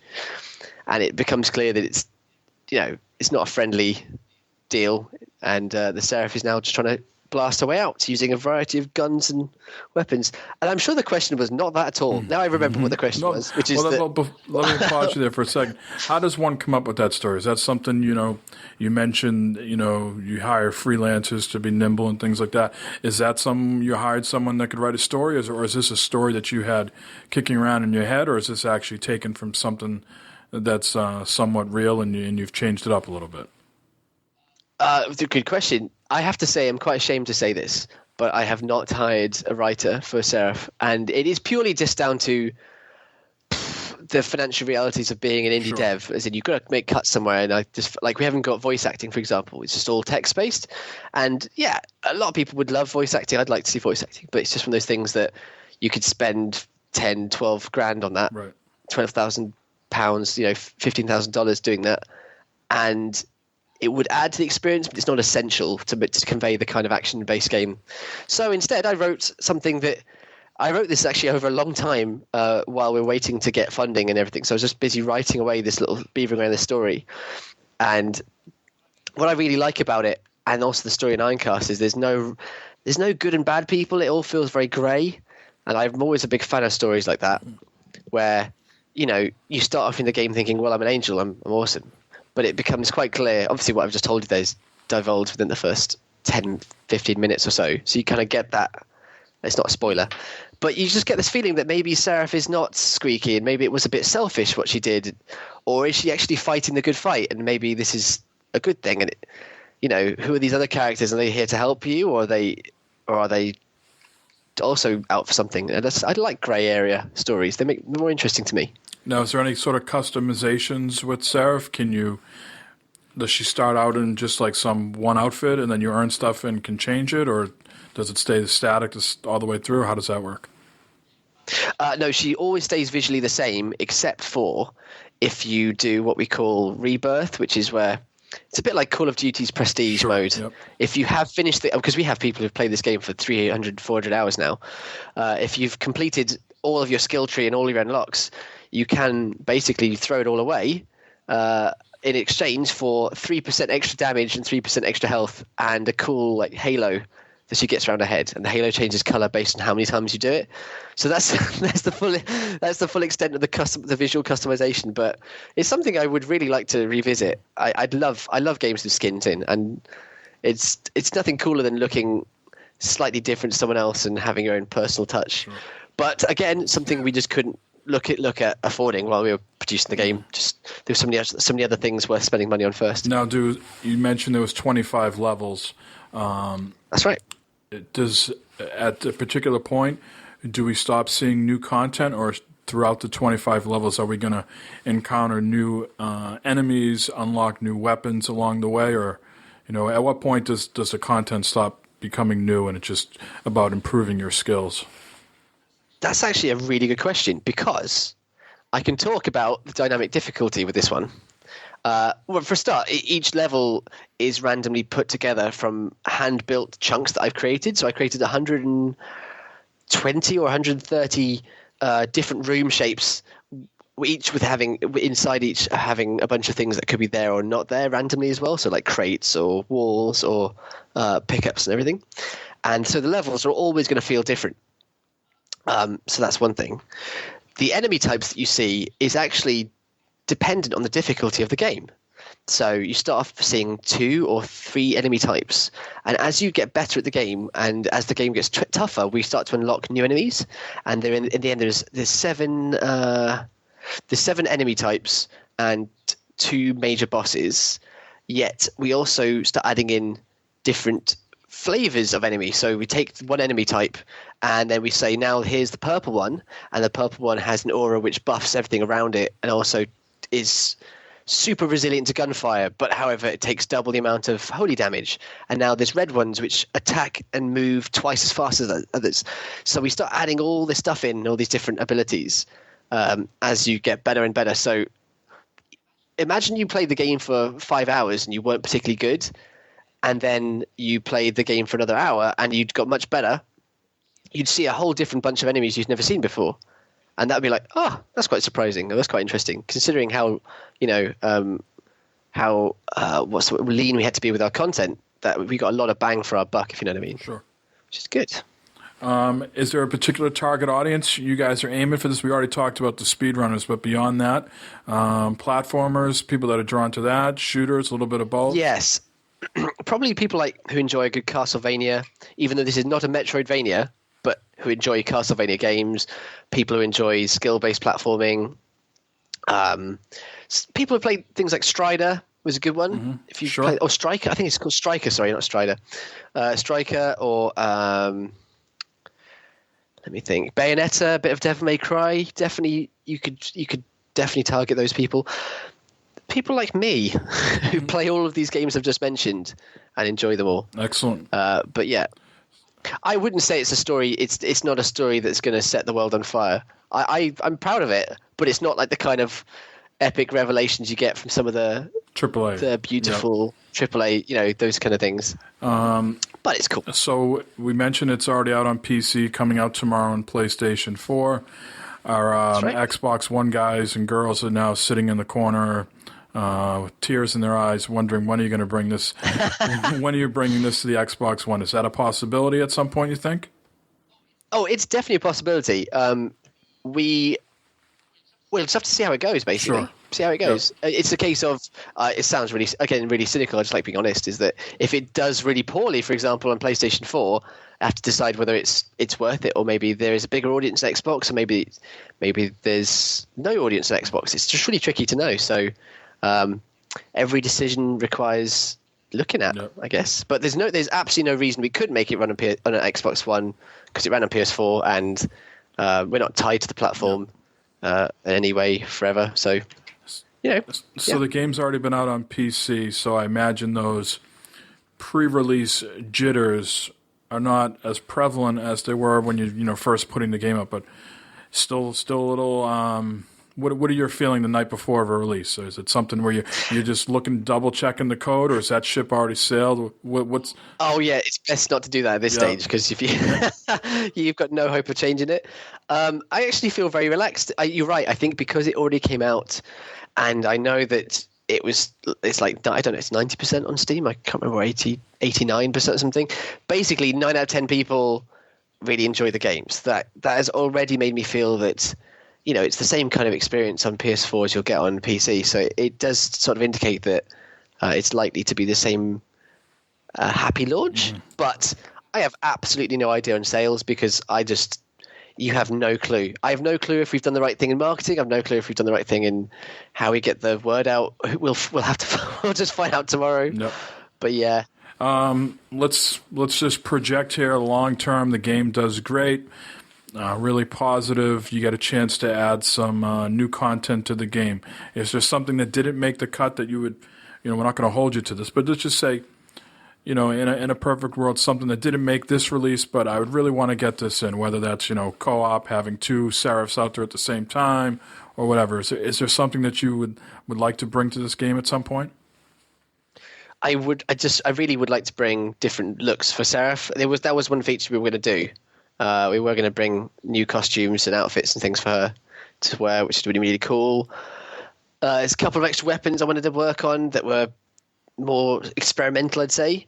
I'd like to bring them to the game at some point. New challenge modes. We've already got a survival challenge in there, which is weekly leaderboards that you can compete on for in-game items that you get given for scoring highly. And we've got daily challenges, but I want to do more of those. Different kinds of daily challenges and different things like that, and different leaderboards. Because I feel that's where your community sticks around, is the competition between each other once they've got their fill of the story. So yeah, more stuff like that, I think. That'd be nice. We'll leave you with one last thing here before we wrap up. The Nintendo Switch was just announced. First, before we talk about Seraph on there, but your initial thoughts of the console. I think this is the first interview I've done with the developer since it has been announced. Just you as a gamer, you look at the device. What are your thoughts? I am really, really excited for it, and that's someone who I honestly I could not have cared less about the Wii or the Wii U. Genuinely, as a gamer and maybe as a developer, I'm not sure. I just felt there was just nothing there for me. This didn't excite me. And I had a 3DS and everything, so it's not a Nintendo thing. It just didn't feel those consoles had anything that appealed to me when you've already got a PS4, an Xbox 360, whatever. However, the Switch really excites me, because I know it's not going to be as powerful as the current consoles. I'm not expecting that. It's tiny. But what it will do is allow me to – it will fit my lifestyle very well as a gamer. So I'll be able to play it on my big TV, and then I think time for bed. My wife takes a good while getting ready for bed. She just likes to take her makeup off and do it relaxingly while watching programs or whatever. And I can just carry on with the game lying in bed, because it'll be the same game. That's the really exciting thing. It's not like the portable port of the game. It is the same game. So I can totally see how, if I was playing, for example, if playing a Zelda, getting excited about Zelda, and you get to the point where you think, right, it is time for bed, brush teeth, get into bed, but you still want to just finish that one dungeon off, you could do that. And I think that's just really cool. I'm really, really excited about that. As a developer, I've got to see the specs and see how it runs, because what's inside the thing. Because Seraph was actually quite a hard squeeze for consoles. We use Unity, the development, the software engine. It's not designed for modern consoles that well. So it was a really tricky squeeze. So I have to see how their tools are for the Switch. But I would love to bring games to that in future. Certainly, I'd bear in mind the capabilities of the machine so that I could make a version for it, because it's just it's quite an exciting piece of hardware. Just quickly from afar, why do you think this time around developers seem to be so keen on the Switch compared to the Wii U? Is it because they don't have to worry about gimmicks like the second screen? I mean, they said there's going to be touch this time around too. All this time it's multi-touch, so it's more like your phone or the Vita or something like that. But it seems, I don't know if it's just window dressing at this point where they get in touch with a bunch of people and they, just like you said, I would love to do something, but I need to see the specs. And that, in turn, them saying, I'd love to do something, gets their name on a piece of advertising material. But it seems to me, just from where I stand here, that the interest level seems to be off the charts with the developers compared to the Wii U. Yeah, I'd say so. I think the fact it hasn't got something so unique to it means that other than the way that you could use, it's like it hasn't got a control scheme that's so unique that I'd be sitting there going, if I want to make the Wii U version, how am I going to use the touchpad? I'm not sure. Maybe I'll have to do some special code. Maybe they'll have to move some of the control. Maybe the map screen has to get moved. There's a lot of work that goes in there. And especially when you're an indie developer, every piece of work you do is going to eat into the lifetime of your company. Right. So sometimes you think, you know what? I'm not sure the audience there. And also, I think the costs will be higher, so it's just not worth doing. Whereas with the Switch, I see it more as it's got the same number of buttons as a PlayStation and an Xbox. So already I know the control scheme is going to be the same. The touchscreen is a concern in so much as I hope you get to use that mostly as a tablet when not inside a game. I don't mind if there's if you've got an inventory screen and you want to select 2 items at once, you could do that. But I personally don't want to build features into a game for PlayStation, Xbox, and Wii Switch, Nintendo Switch, and then bear in mind, wait a second, if you're using the thing as a touchpad, now I have to have different controls. I think that's going to be probably left to first-party games. Sure. But say you haven't got a game running, what a better way to start up games than with a touchscreen, or browse the internet, or watch Twitch or something on your Switch. Twitch on your Switch. I'm sure someone is thinking of that. Well, Daniel, it is Halloween, so I want to let you go in case you need to indulge in some, trick-or-treating. Yes, candy and things like that. So I appreciate your time, and also it's the night before a launch, so I appreciate that as well. Because clearly you shouldn't be talking to me on the night before a launch. Maybe some other bigger publisher or public. No. You take an interest, so I'm interested to talk to you. It's really nice to have you take the time to speak to me. Awesome. So again, thanks for your time, and we'll be in touch in the future. Thank you very much. All right, again, that was Daniel from Dreadbit Games, all the way in lovely, jolly old England. We appreciate his time once again. Check out his game Seraph, out this week on the PS4. Now let's jump into what we've been playing. Now, just perusing the list here a little bit, it looks like we've all been playing Gears 4 again. So I'll go first. I will say that I have completed the campaign, finally, and I was thoroughly underwhelmed. There was some good bits in the campaign, and I don't want to give any spoilers away, but I think, middle towards the end, there was some, I don't know if exciting is the right word, laughable, nostalgic. There was some things in there that I liked. But I think for the most part, if I was a reviewer, I would go back and probably give the campaign alone somewhere between a 60 and a 70. Now, we've all beaten the campaign aside from Sean, right? Sean, you haven't beaten it yet, have you? No, I have not. Okay. I was going to say, I wanted to just to do a little bit of spoiler talk and just tell the listener to jump ahead a certain amount of time if they didn't want to hear it. But we should save that for the next episode, I think. Yeah.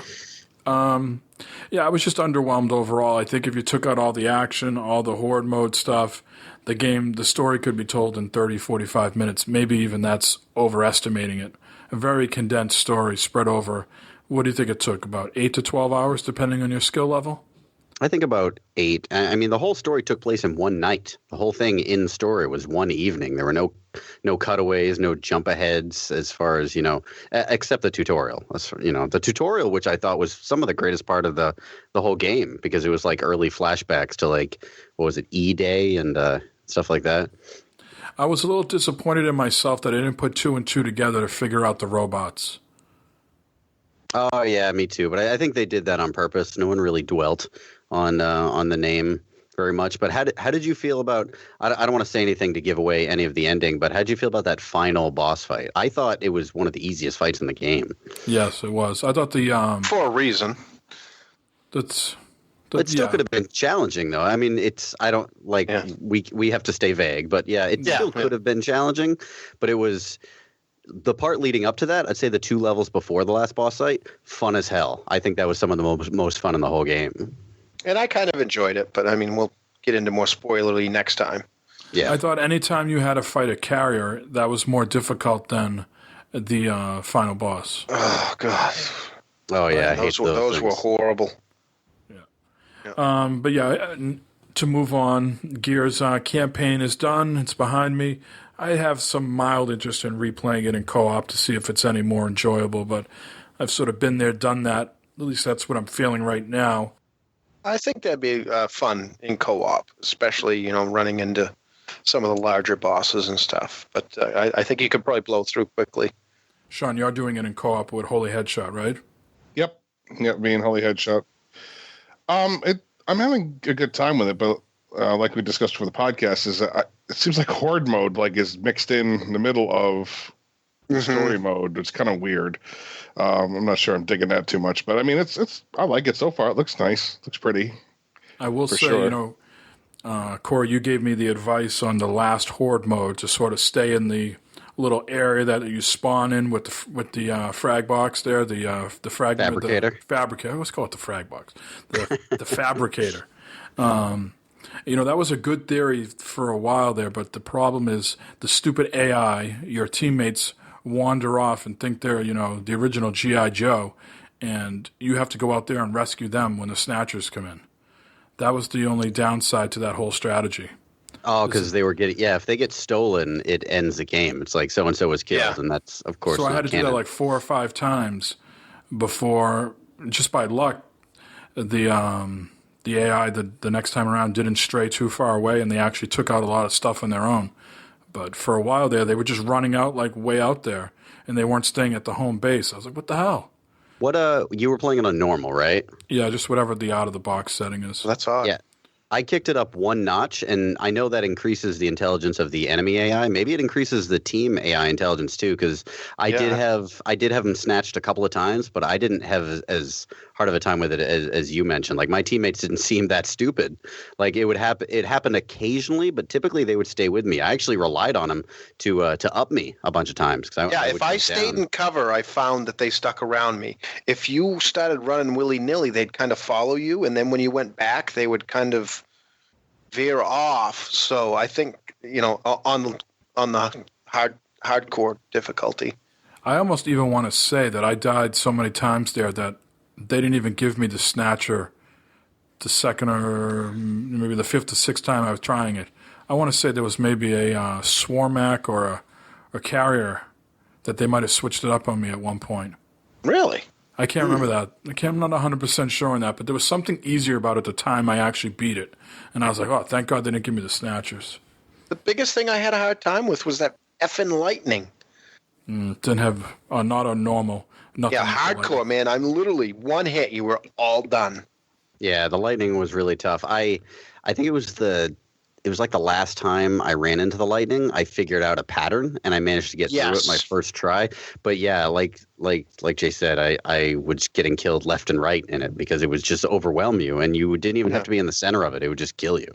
Well, you'd see where it would hit, and there would be a spot in the lightning. So you can't run through that section because it's kind of like when the little rolling things blow up. There's a lightning bed there that if you run through, it damages you. So I'd run around those, and then they'd have like the smaller lightning, which would be like a lightning bolt that ran across the ground and kind of, moved around. You'd have to stay away from that. Well, I'd stay away from that, and then all of a sudden one would come off from the side, and I would just explode. And I'm like, what the hell is going on? But like you said, there was a pattern to it. So, and we can discuss that more later on. But I found the lightning harder than the first time I ran into that like horde type thing. I was like, what the heck is this?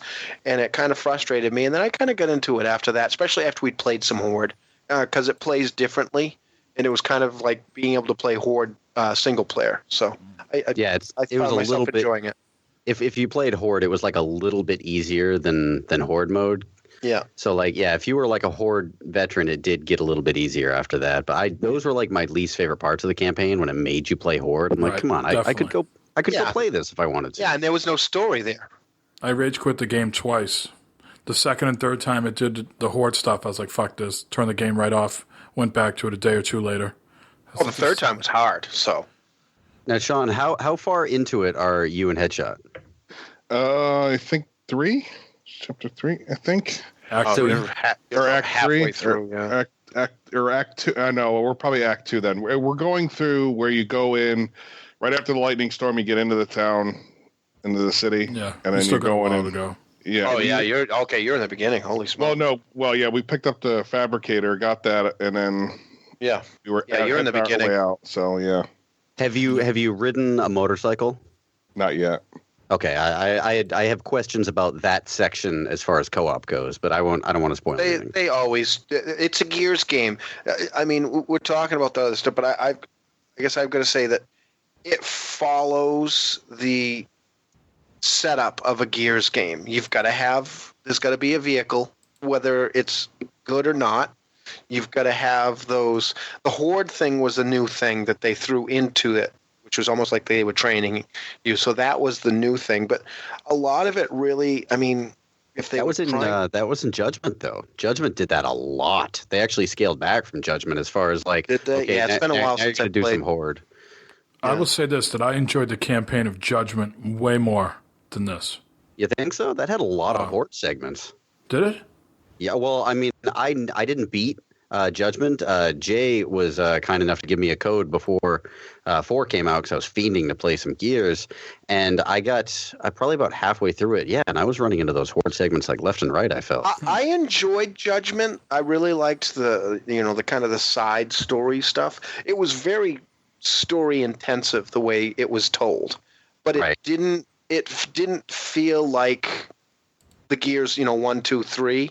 It didn't feel that. Where 4 is more of a continuation of 1, 2, and 3. The way it's told, it's a cheesy story, dude, bro, and all that. Where Judgment was more almost story, and you could kind of play when you played the side stories. You could open up doors and play like a side story. Right, and now I remember that. Yep. Yeah, that I really enjoyed that, but it wasn't a tradition. It didn't feel like the 1, 2, and 3. It was a deviation, so that's why a lot of people didn't like it. But I enjoyed it.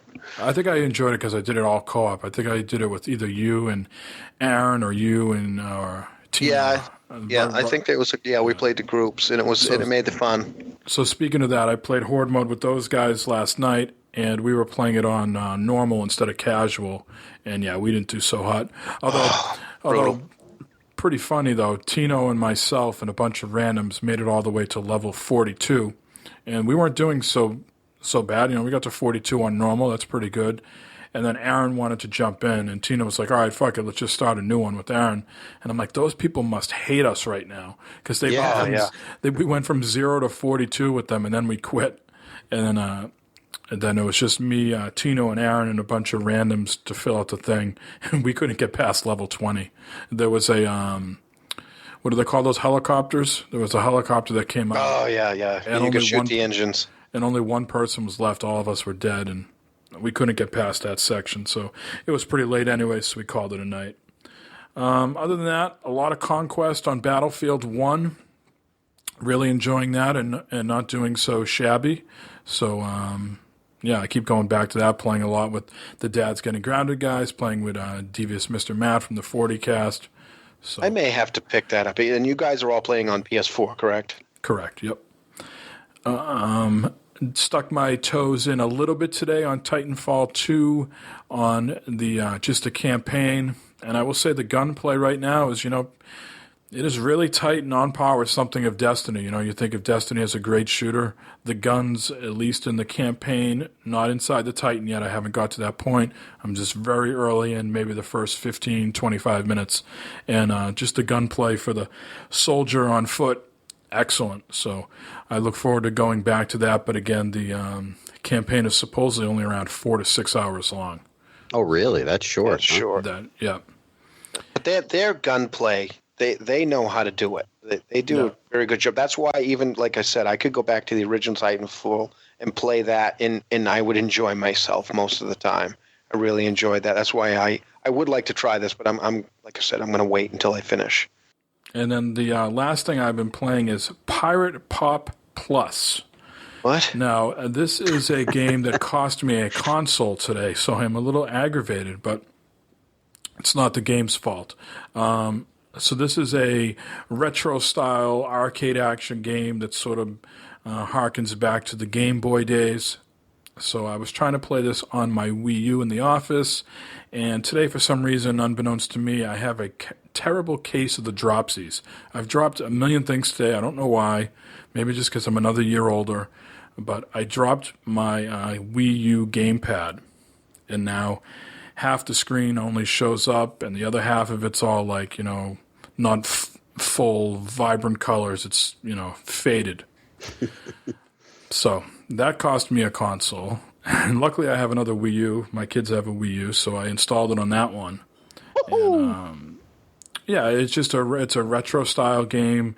You're this Mario sort of type character that's shooting these bubbles that are coming your way, and there's a magnet on the side of the screen. So you start off at the bottom, maybe much like Space Invaders, right?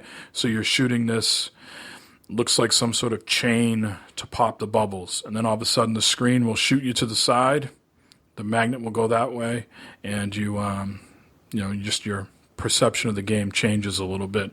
And you're just trying to pop these bubbles, dodge them. You get sort of fruit and cake and things like that come down and give you points. I would have thought getting like some sort of food would have restored your health, but I don't see that right now. The food is just giving you extra points. So I haven't come across anything yet that restores my health, which would be nice because I'm not great at this game. And it comes out on the 4th, another Friday release. It comes out on Wii U and PC. All right, Mike, I've got to do this real quick. This is an impromptu Dilligaff segment. To replace your pad for your Wii U, is that ridiculous that you can't just go out and buy one? We sort of knew that all along, didn't we? Didn't we talk about that recently? I think we talked about it last week with the Switch, I thought that they just did that in the beginning for that, though. I think that's bullshit. Well, you can buy refurbished ones on Amazon. They're very, very fucking expensive. Right, but it's not through Nintendo. You actually have to go buy. I mean, they come out with this console. Here you have this piece of thing that a lot of people give to their children, can be dropped and broken. When I was searching, trying to see if you could buy one, I'm seeing it all over the place, people trying to buy them. I guess you can send it back to them, and they refurbish it and send it back, which in the meantime, you don't have one.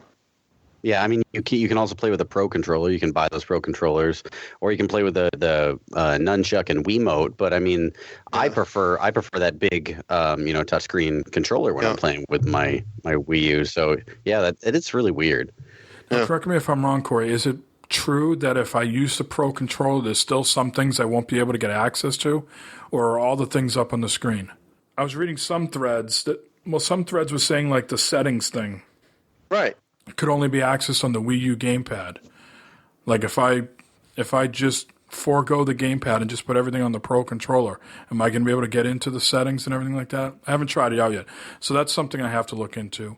I know certain games would be like Affordable Space Adventures. A big portion of that game is played with that touch screen. So I don't know. I don't know how that would work on. So play the game properly. I do give a fuck that you can't get one. I think that's crazy. Yeah, but I guess they don't want people trying to hook up two of them to one. So I guess that's the problem. The other thing is, how do I maybe it's easy, but how do I, if I got a replacement, or let's just say I don't get a replacement. Let's say I have two Wii U's now and only one gamepad. how can I bounce back between two systems? Like, is there a way to go in there? Do I have to hook it up like via USB, and that's how they get married, much like an Xbox controller? How do you do that? Listeners, if you know, let us know. Yeah, because I do not know. That is a complete mystery to me. I'm wondering, is it connected to it? So, because the only information I could find is Japan does offer them. And for the U.S., the only option you have is to send in your gamepad for repair, and who knows what the cost is. I couldn't even find that searching. So, all the more reason. I just wanted to do an impromptu one there, so just because of that. Yeah, I mean, I do give a fuck. It's disappointing, I dropped. It's my own fault. I dropped it. I can't explain it. I put it in my hands. I went to go look at the game code on my computer, and boom, it fell right out of my hands for no reason. And there's no visible signs on the outside that anything happened, but something, just the way it must have hit, something inside with that screen is no longer functioning. And that's all it. That's me, done. Who wants to go next? Jay, your list seems a little short since you've been traveling.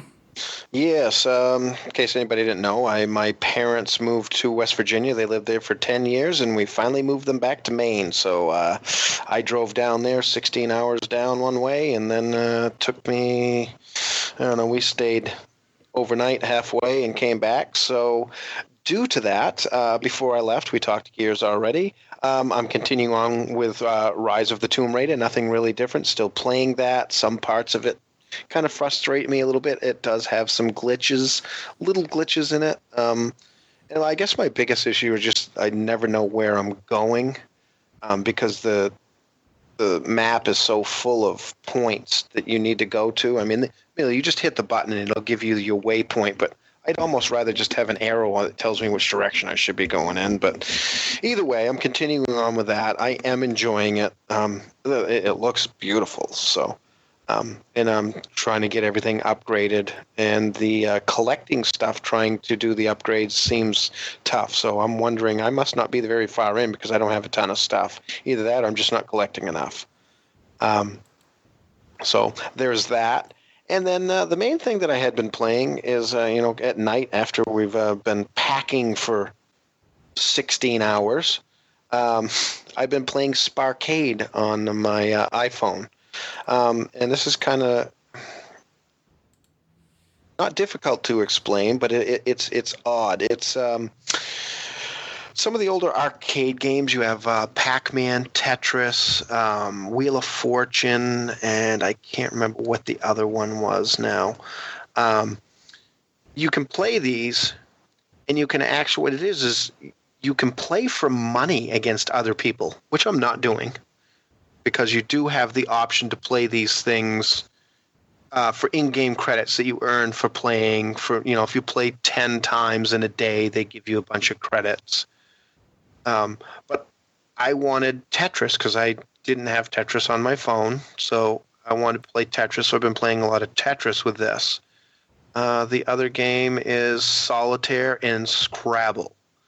So I've been playing the Tetris and the Pac-Man, and the Pac-Man I wasn't sure how well that would work with a touchscreen. It actually works pretty good. You kind of swipe down as you get to the end of a corridor where there's a junction. You kind of swipe down toward which way you want to go, and it works reasonably well. The Tetris is called Tetris Burst, and with that, you can't really flip them around. You just touch where you want them to go, and you have to be very precise with that to make sure you're getting it in the right spot because it will automatically flip into the location of wherever you're touching to get it to go. Works pretty good, and I'm enjoying it. The thing is the way this is going, they call it Sparcade because it's spar, like you're sparring with other people playing these arcade games, and you're competing against them. You earn your scores, and like I said, you can actually do it for money also. Like you can bet $1, the other person bets $1, and they might take 10 cents out of that $2, so whoever wins will get the $1.90, and it goes into your account. And for this to be legal, it has to be a game of skill, not a game of chance. So what they've done is they've made these games when you're playing, you are all playing the same game. So like when you're playing Tetris, the same pieces will drop for everybody when they're playing their game individually. The different ones will come out. You can still put them in wherever you want, and you can also skip and have the next one come through. But to make it equal for people and to make it legal to play, and in some states it's not, you can't play. I guess they block it out somehow. So to make it legal so it's not considered gambling, it's a skill game. So they do it in that way. The same thing with like the Pac-Man, the Ghosts come out the same time. You have the same amount of power pellets. You're using the same map, which I found very interesting. Again, I have not placed any money on the line, but if I wanted to, I could. But I generally suck at stuff like that, so I don't. But it's. Go ahead. I was going to say, it's an interesting concept. I haven't heard of it before. No, I hadn't either. I was listening. I think it was one of the Greg Miller podcasts. I can't remember which one it was of theirs. They were talking about it, and they had the guy on there, and we're interviewing, and it was very interesting. I think I actually sent you a link for the thing because he was actually one of the guy that came up with this is also the guy that originally helped invent Xbox Arcade on the original Xbox and then bring it to 360. So smart guy, and he's worked with the guy that did Tetris, so that's why they had Tetris on there, and that's the main reason I picked it up. But it is very interesting that you can do it in that way. And I also like the fact that, like, I play this and I go through, and like I said, even when you're not playing for money, you're using the in-game credits, which you can earn within playing the game by playing and by how you place. I know with the Tetris one, when I've been playing it, you're actually playing against 4 other people who are online, and you don't have to play exact. It's not like I'm playing my game and they're playing the game at the same exact time. And what it is you get 3 minutes to play. So you play for 3 minutes, and whoever has the highest score places on the board, and when you're done, it awards you points for wherever you place. So I've been doing pretty good. I'm usually first or second. I assume if I'm playing for money, that wouldn't be the case.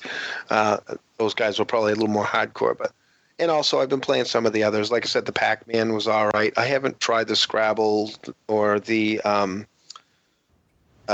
Wheel of Fortune, but I'm enjoying it, and it is an interesting concept. I like the fact that I am competing, even though I'm not doing the money one. I'm competing, and it makes it more interesting. And due to that fact, I'm getting some decent credits so that I can continue to play.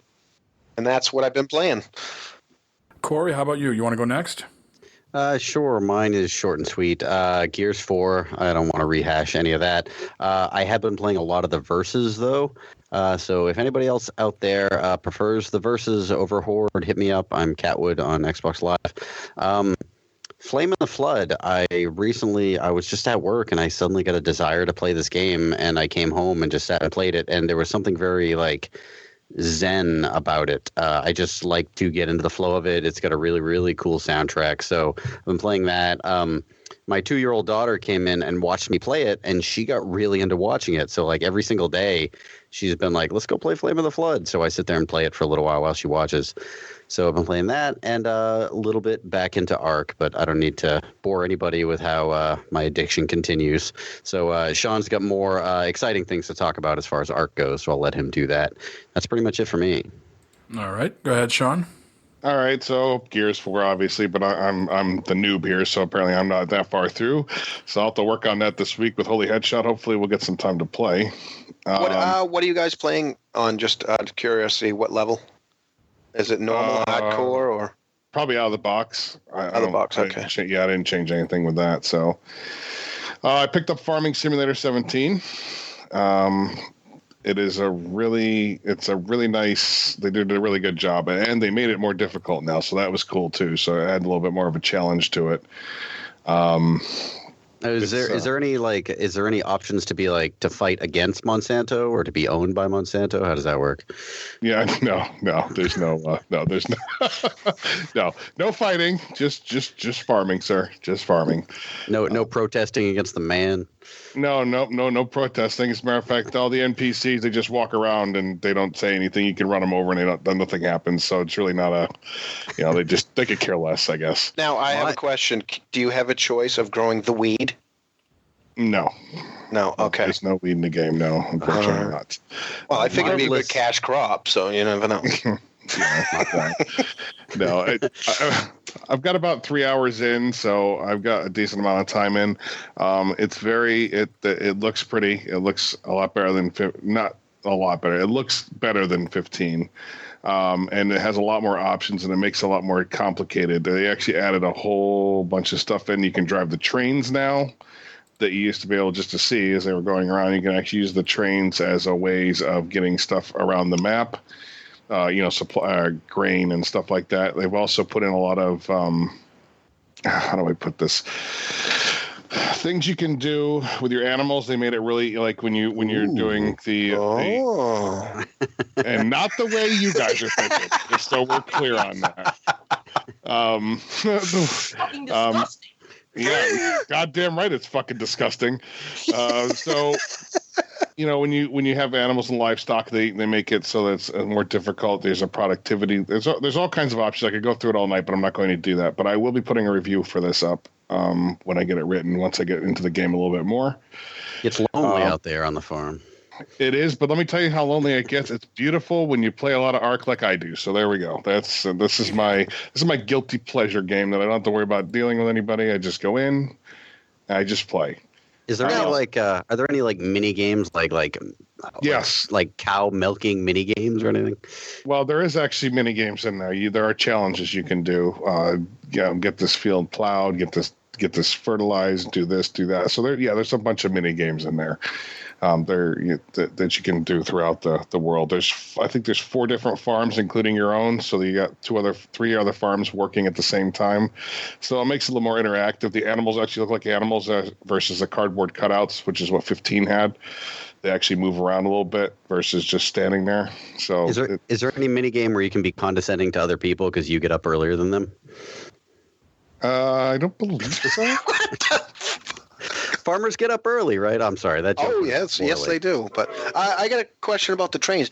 Are you able to drive the trains, or yes, are they able to drive the trains? Oh wow! So they've got a little train simulator in there too. Yep, just a little bit. No, it's not huge. Obviously, the maps aren't that big right now, so it's not like crazy. But yes, you can drive the trains around. It actually makes it easier to move supplies back and forth from different places versus what you used to have to do was drive all the way around town to find where you had to drop off your grain and whatnot. So it's actually really cool. I suggest anybody that likes that kind of stuff to definitely check it out. It's definitely worth the money. There's already mods out for it, apparently. I didn't know that. They made that a lot easier to do, too. Now you can download the mods right through the game if you want to. Giant Software offers that up. So it's pretty cool. So anybody interested in farming sims, you might get a kick out of it. I started playing Doom finally. Hold on. On Farming Sim, are you streaming that at all? No. Oh, okay. If you do, let us know. I want to check that out. Yeah, definitely. I have to figure out the whole streaming thing. I'm a noob at that thing, so I'm just trying to work it all out so that it, I can get it to work correctly. So I got XSplit. I decided to not do OBS because OBS has problems. I know you have to pay for it, but I thought 3 months for $24 wasn't bad. So I went with that, and it seems a lot easier to set up. So that's what I'm going to be using for that. They just had a lifetime offer. You can be a lifetime XSplit member. I want to say it was either $129 or $159.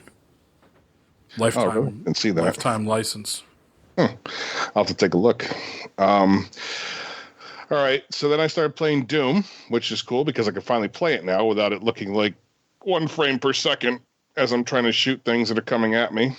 Yeah, that game is fast. I couldn't imagine trying to play it on something that's not pushing it fast enough. It's freaking unbelievable, man. I was actually getting, and I don't get nauseous very easily, but holy crap, that game gives you that when you have to move around so quick to shoot things. I had to change the field of view and put it on the TV so that I didn't get nauseous. Yeah, but I'm good. I love that. It's just awesome shoot. It's just one of those things, to get your frustrations out for sure.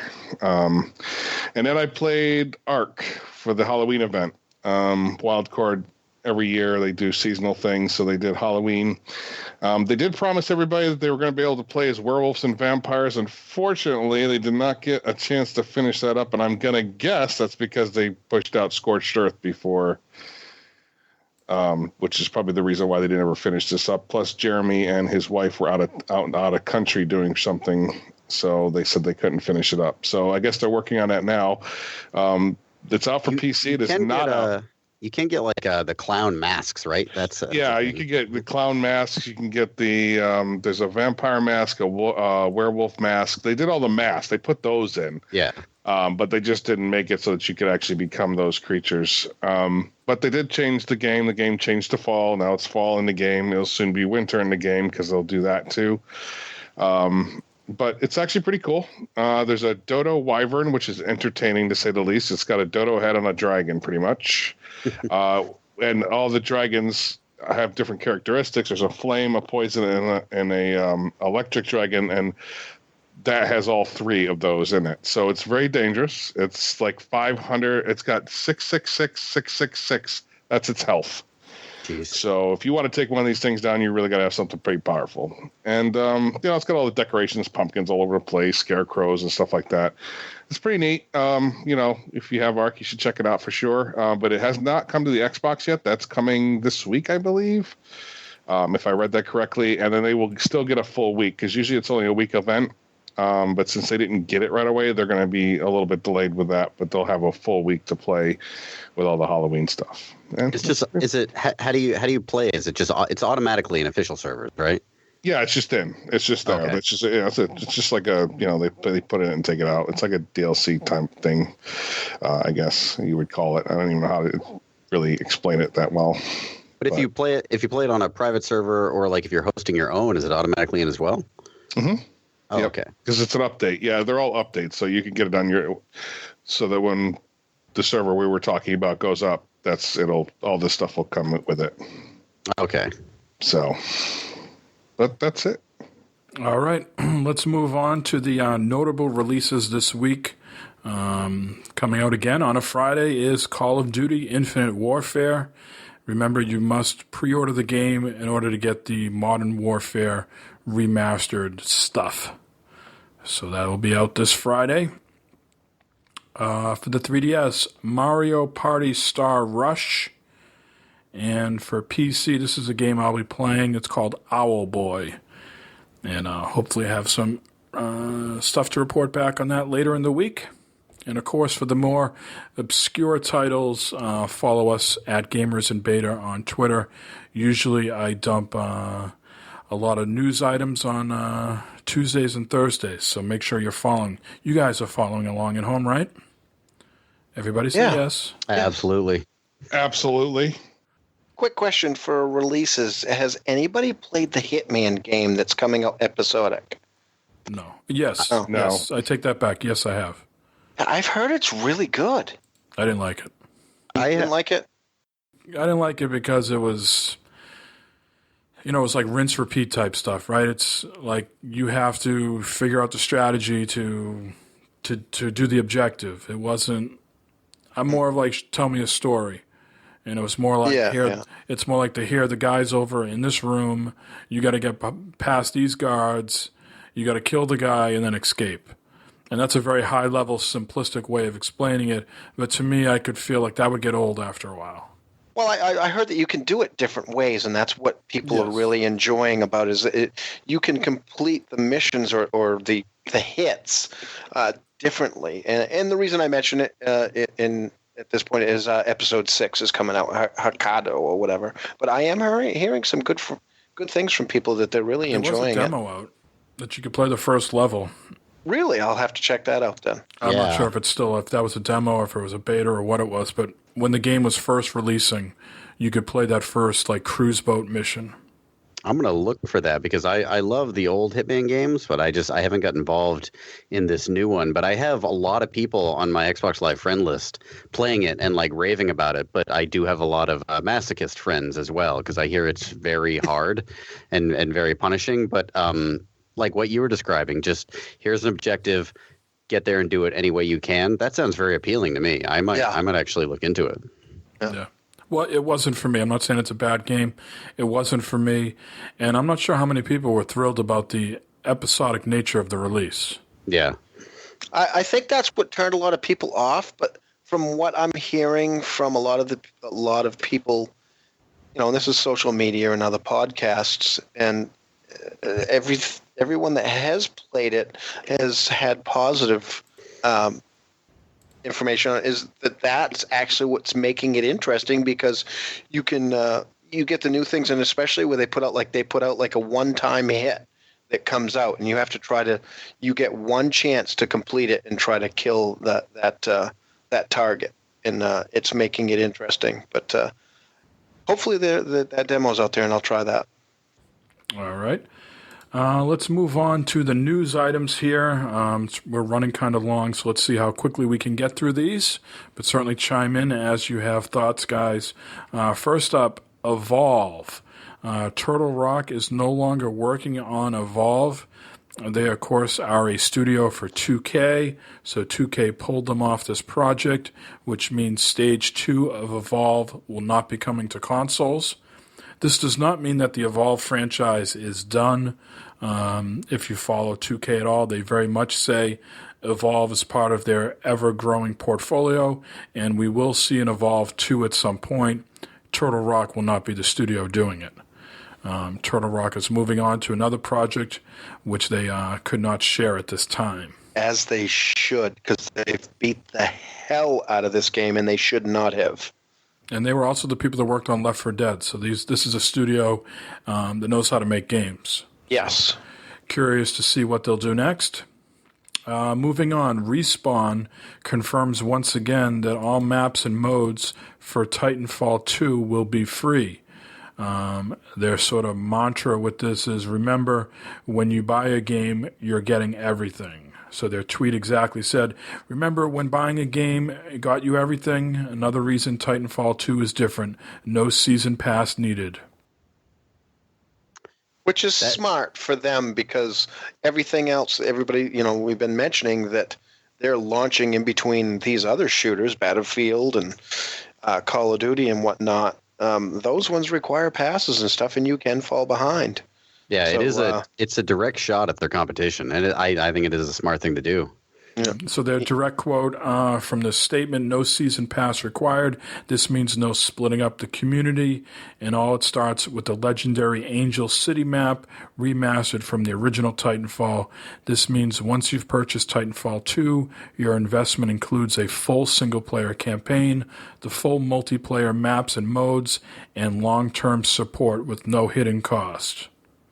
And then it tells you about pre-ordering the game 3 days early, but we won't get into that.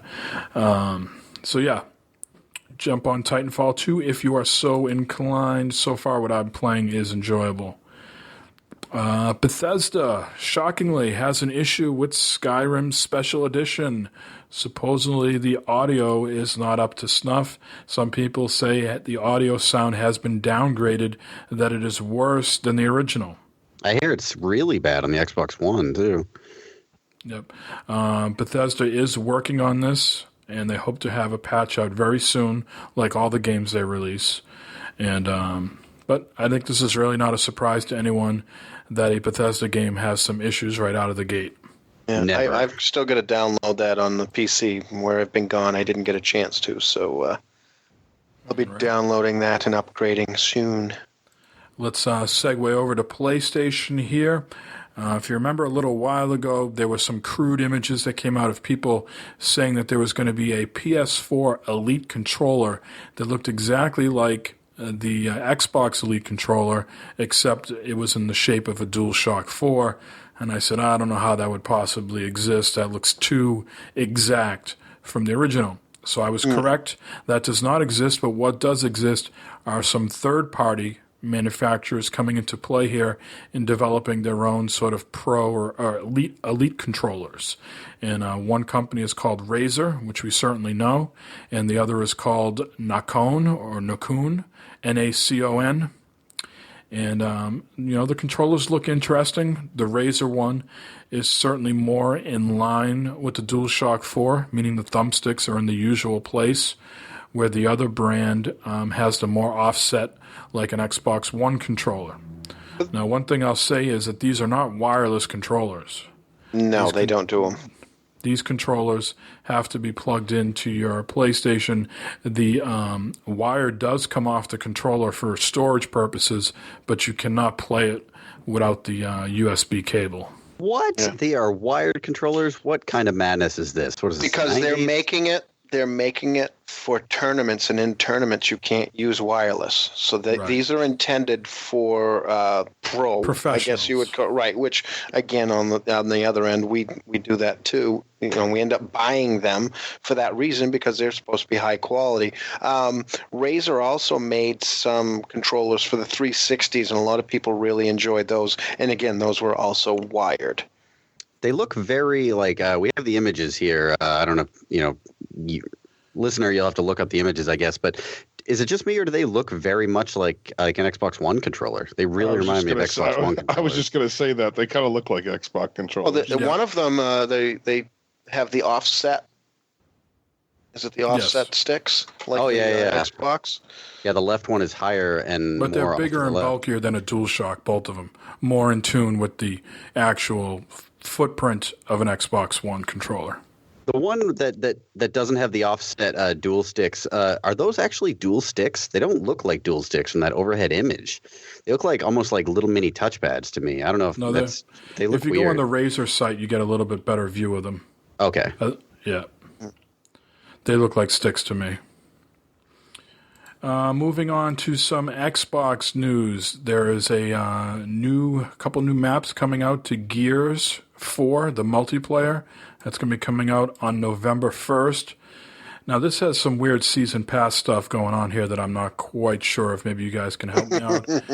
It looks like if you have a season's pass, you can play it on November 1st. If you don't have a season's pass, it will be accessible in public playlist on November 8th. That's the way I'm understanding it? Yeah, yes, I know. Which means November 8th, you don't have to have purchased, but you can't pick the maps if you're playing with someone who does have it, and the maps will be in rotation. You can play them that way. What happens if I'm just playing random? What happens if I'm just in a random versus thing, and they come up? They come in rotation, and you can play them. Yeah, I assume that's how they're doing it. I know that people do get early access. That's part of the whole season pass thing. But it does seem weird. I remember when Halo was doing this, they wouldn't put the I think it was Halo 3 or 4. They wouldn't put these new maps in regular rotation. They were in like a special hopper, I guess they would call it, where they would only put the maps in that. I rarely have my own private matches when I play Versus. Usually I just pick like the social quick play, and the maps just come up over and over again. If I can play them that way and not buy them, why wouldn't I do that? Yeah. Well, you can't pick them yourself. Like if you like a certain map and you just want to play on that one with friends in a private match, you can't do that. You have to be in the, the standard matches and with somebody who has them, I believe. I think they will. In the beginning, I think you have to be with somebody that has them, but after a while they will go into the rotation, but you cannot pick them. So that's how they do their, not really microtransactions, but their seasons pass in that way, so that you can play them in private matches, which is nice because they don't split the community to a point. They do, but they don't. You can still play them if you're in playing, competitive against other people. You can still play them if they pop up, but you don't have the choice to pick them for your private matches and stuff. Yeah. Corey, for your definition of fanboy, we also have to put in apologist. Does that sort of fit under the masthead of fanboy? It's a good thing to keep in mind when diagnosing fanboyism. All right. Yeah, it's just facts, man. I mean, just putting that out there. All right, let's move on to some other Xbox news here. I'll bundle these two together. There was a Windows 10 event in New York City where they announced some sort of $3,000 Surface computer, PC, monitor, drawing utensil thing. How come we didn't go, Mike? Yeah, 'cause we're not fanboys. All right. So these two things here. First, Dolby Atmos is coming to the Xbox One in a future update. I'm assuming that is some other type of sound input that you can have. I don't know anything about it, but I thought I'd throw it out there. It's supposed to be the latest and greatest. Yeah, the quote from Mike Ibarra, yes, bit streaming and Atmos will work on all Xbox One products, not just the Xbox One S, for both video and games that support it. And the other bit of news that came out of there, Windows 10 will soon be adding Beam to their built-in streaming. So there's going to be just like you go in and there's baked-in things for like Twitch on the Xbox One. In Windows 10, they are going to be adding Beam, not Twitch. So if you want to stream from your Windows 10 computer, pretty soon that will be an option for you rather than going outside of the Windows 10 store or PC framework. So that is another option. And those are very young kids that are leading up that Beam team. I want to say they're like somewhere between 19 and 20. So those kids are making some bank already. And the last bit of news here on Xbox, 3 more games have been added to backwards 1 compatibility. On October 27th, Rage was added, which I need to go back and finish. Maybe this will be the nudge I need. Killer is Dead and Shred Nebula. I've never even heard of those other 2 games, but I'm certainly familiar with Rage. Yes. Rage, is that what, John Carmack? He's at Oculus? That was his game, wasn't it, Rage? I'm not sure. Yes. All right. Well, that's all the news I have for this week, gentlemen. Let's wrap this thing up with some plugs, shout-outs, whatever you want. Jay, you want to go first? I'm going to give a shout-out to U-Haul for having trucks that are actually pretty decent now. After driving 800 miles in one, I'm glad it was comfortable and it had plenty of power. It was kind of nice to drive a big truck that had a V10 in it. So, no issues. That's good. You don't want to break down on those. Well, that and we were in West Virginia in the mountains, man. They were steep. So, and we're actually able to go up and down them, no problem. So, and they got us home and comfortably. So, so U-Haul, if you're, we're looking for sponsors. U-Haul, we are just looking saying. for sponsors. Yes, yeah. And we prefer cash over a free 26-foot box truck, but we'll take either. And a shout out to the listeners for listening. Appreciate you coming in, and if you can, give us a review on the iTunes or the Stitcher or whatever you may be listening on. We'd appreciate it. All right, Sean.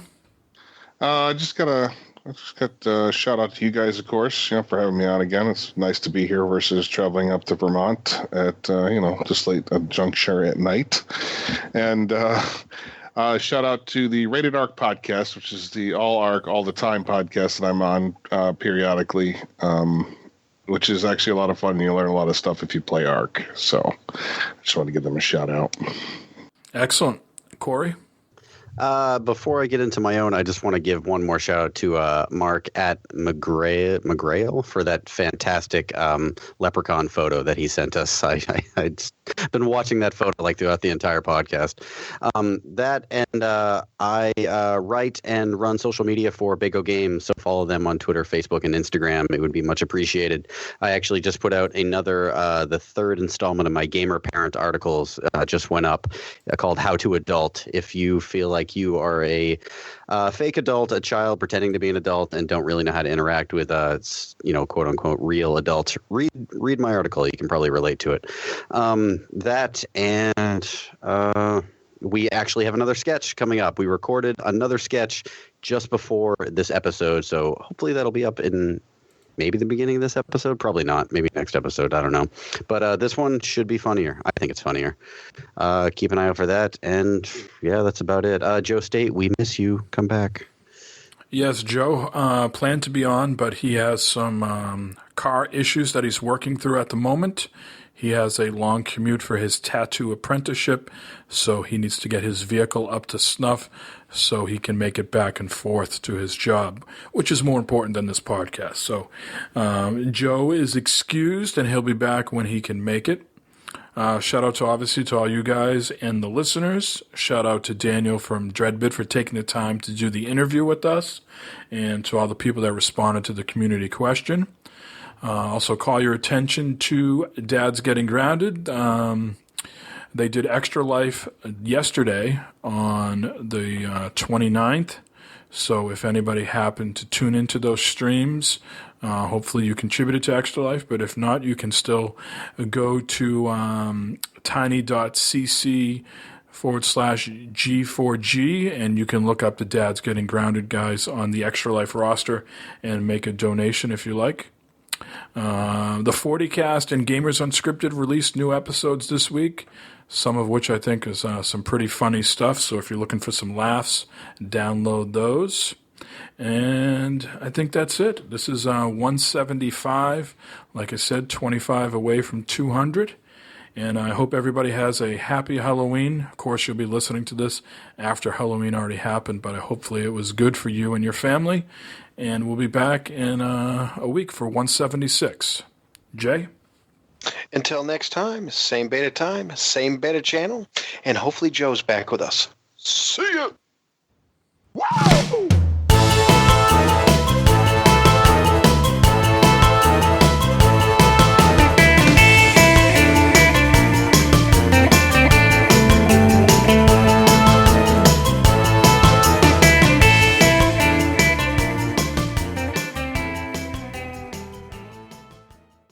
I didn't remember the name of the game, but when you said the name of the game that they developed, what was it? Iron something? Ironcast.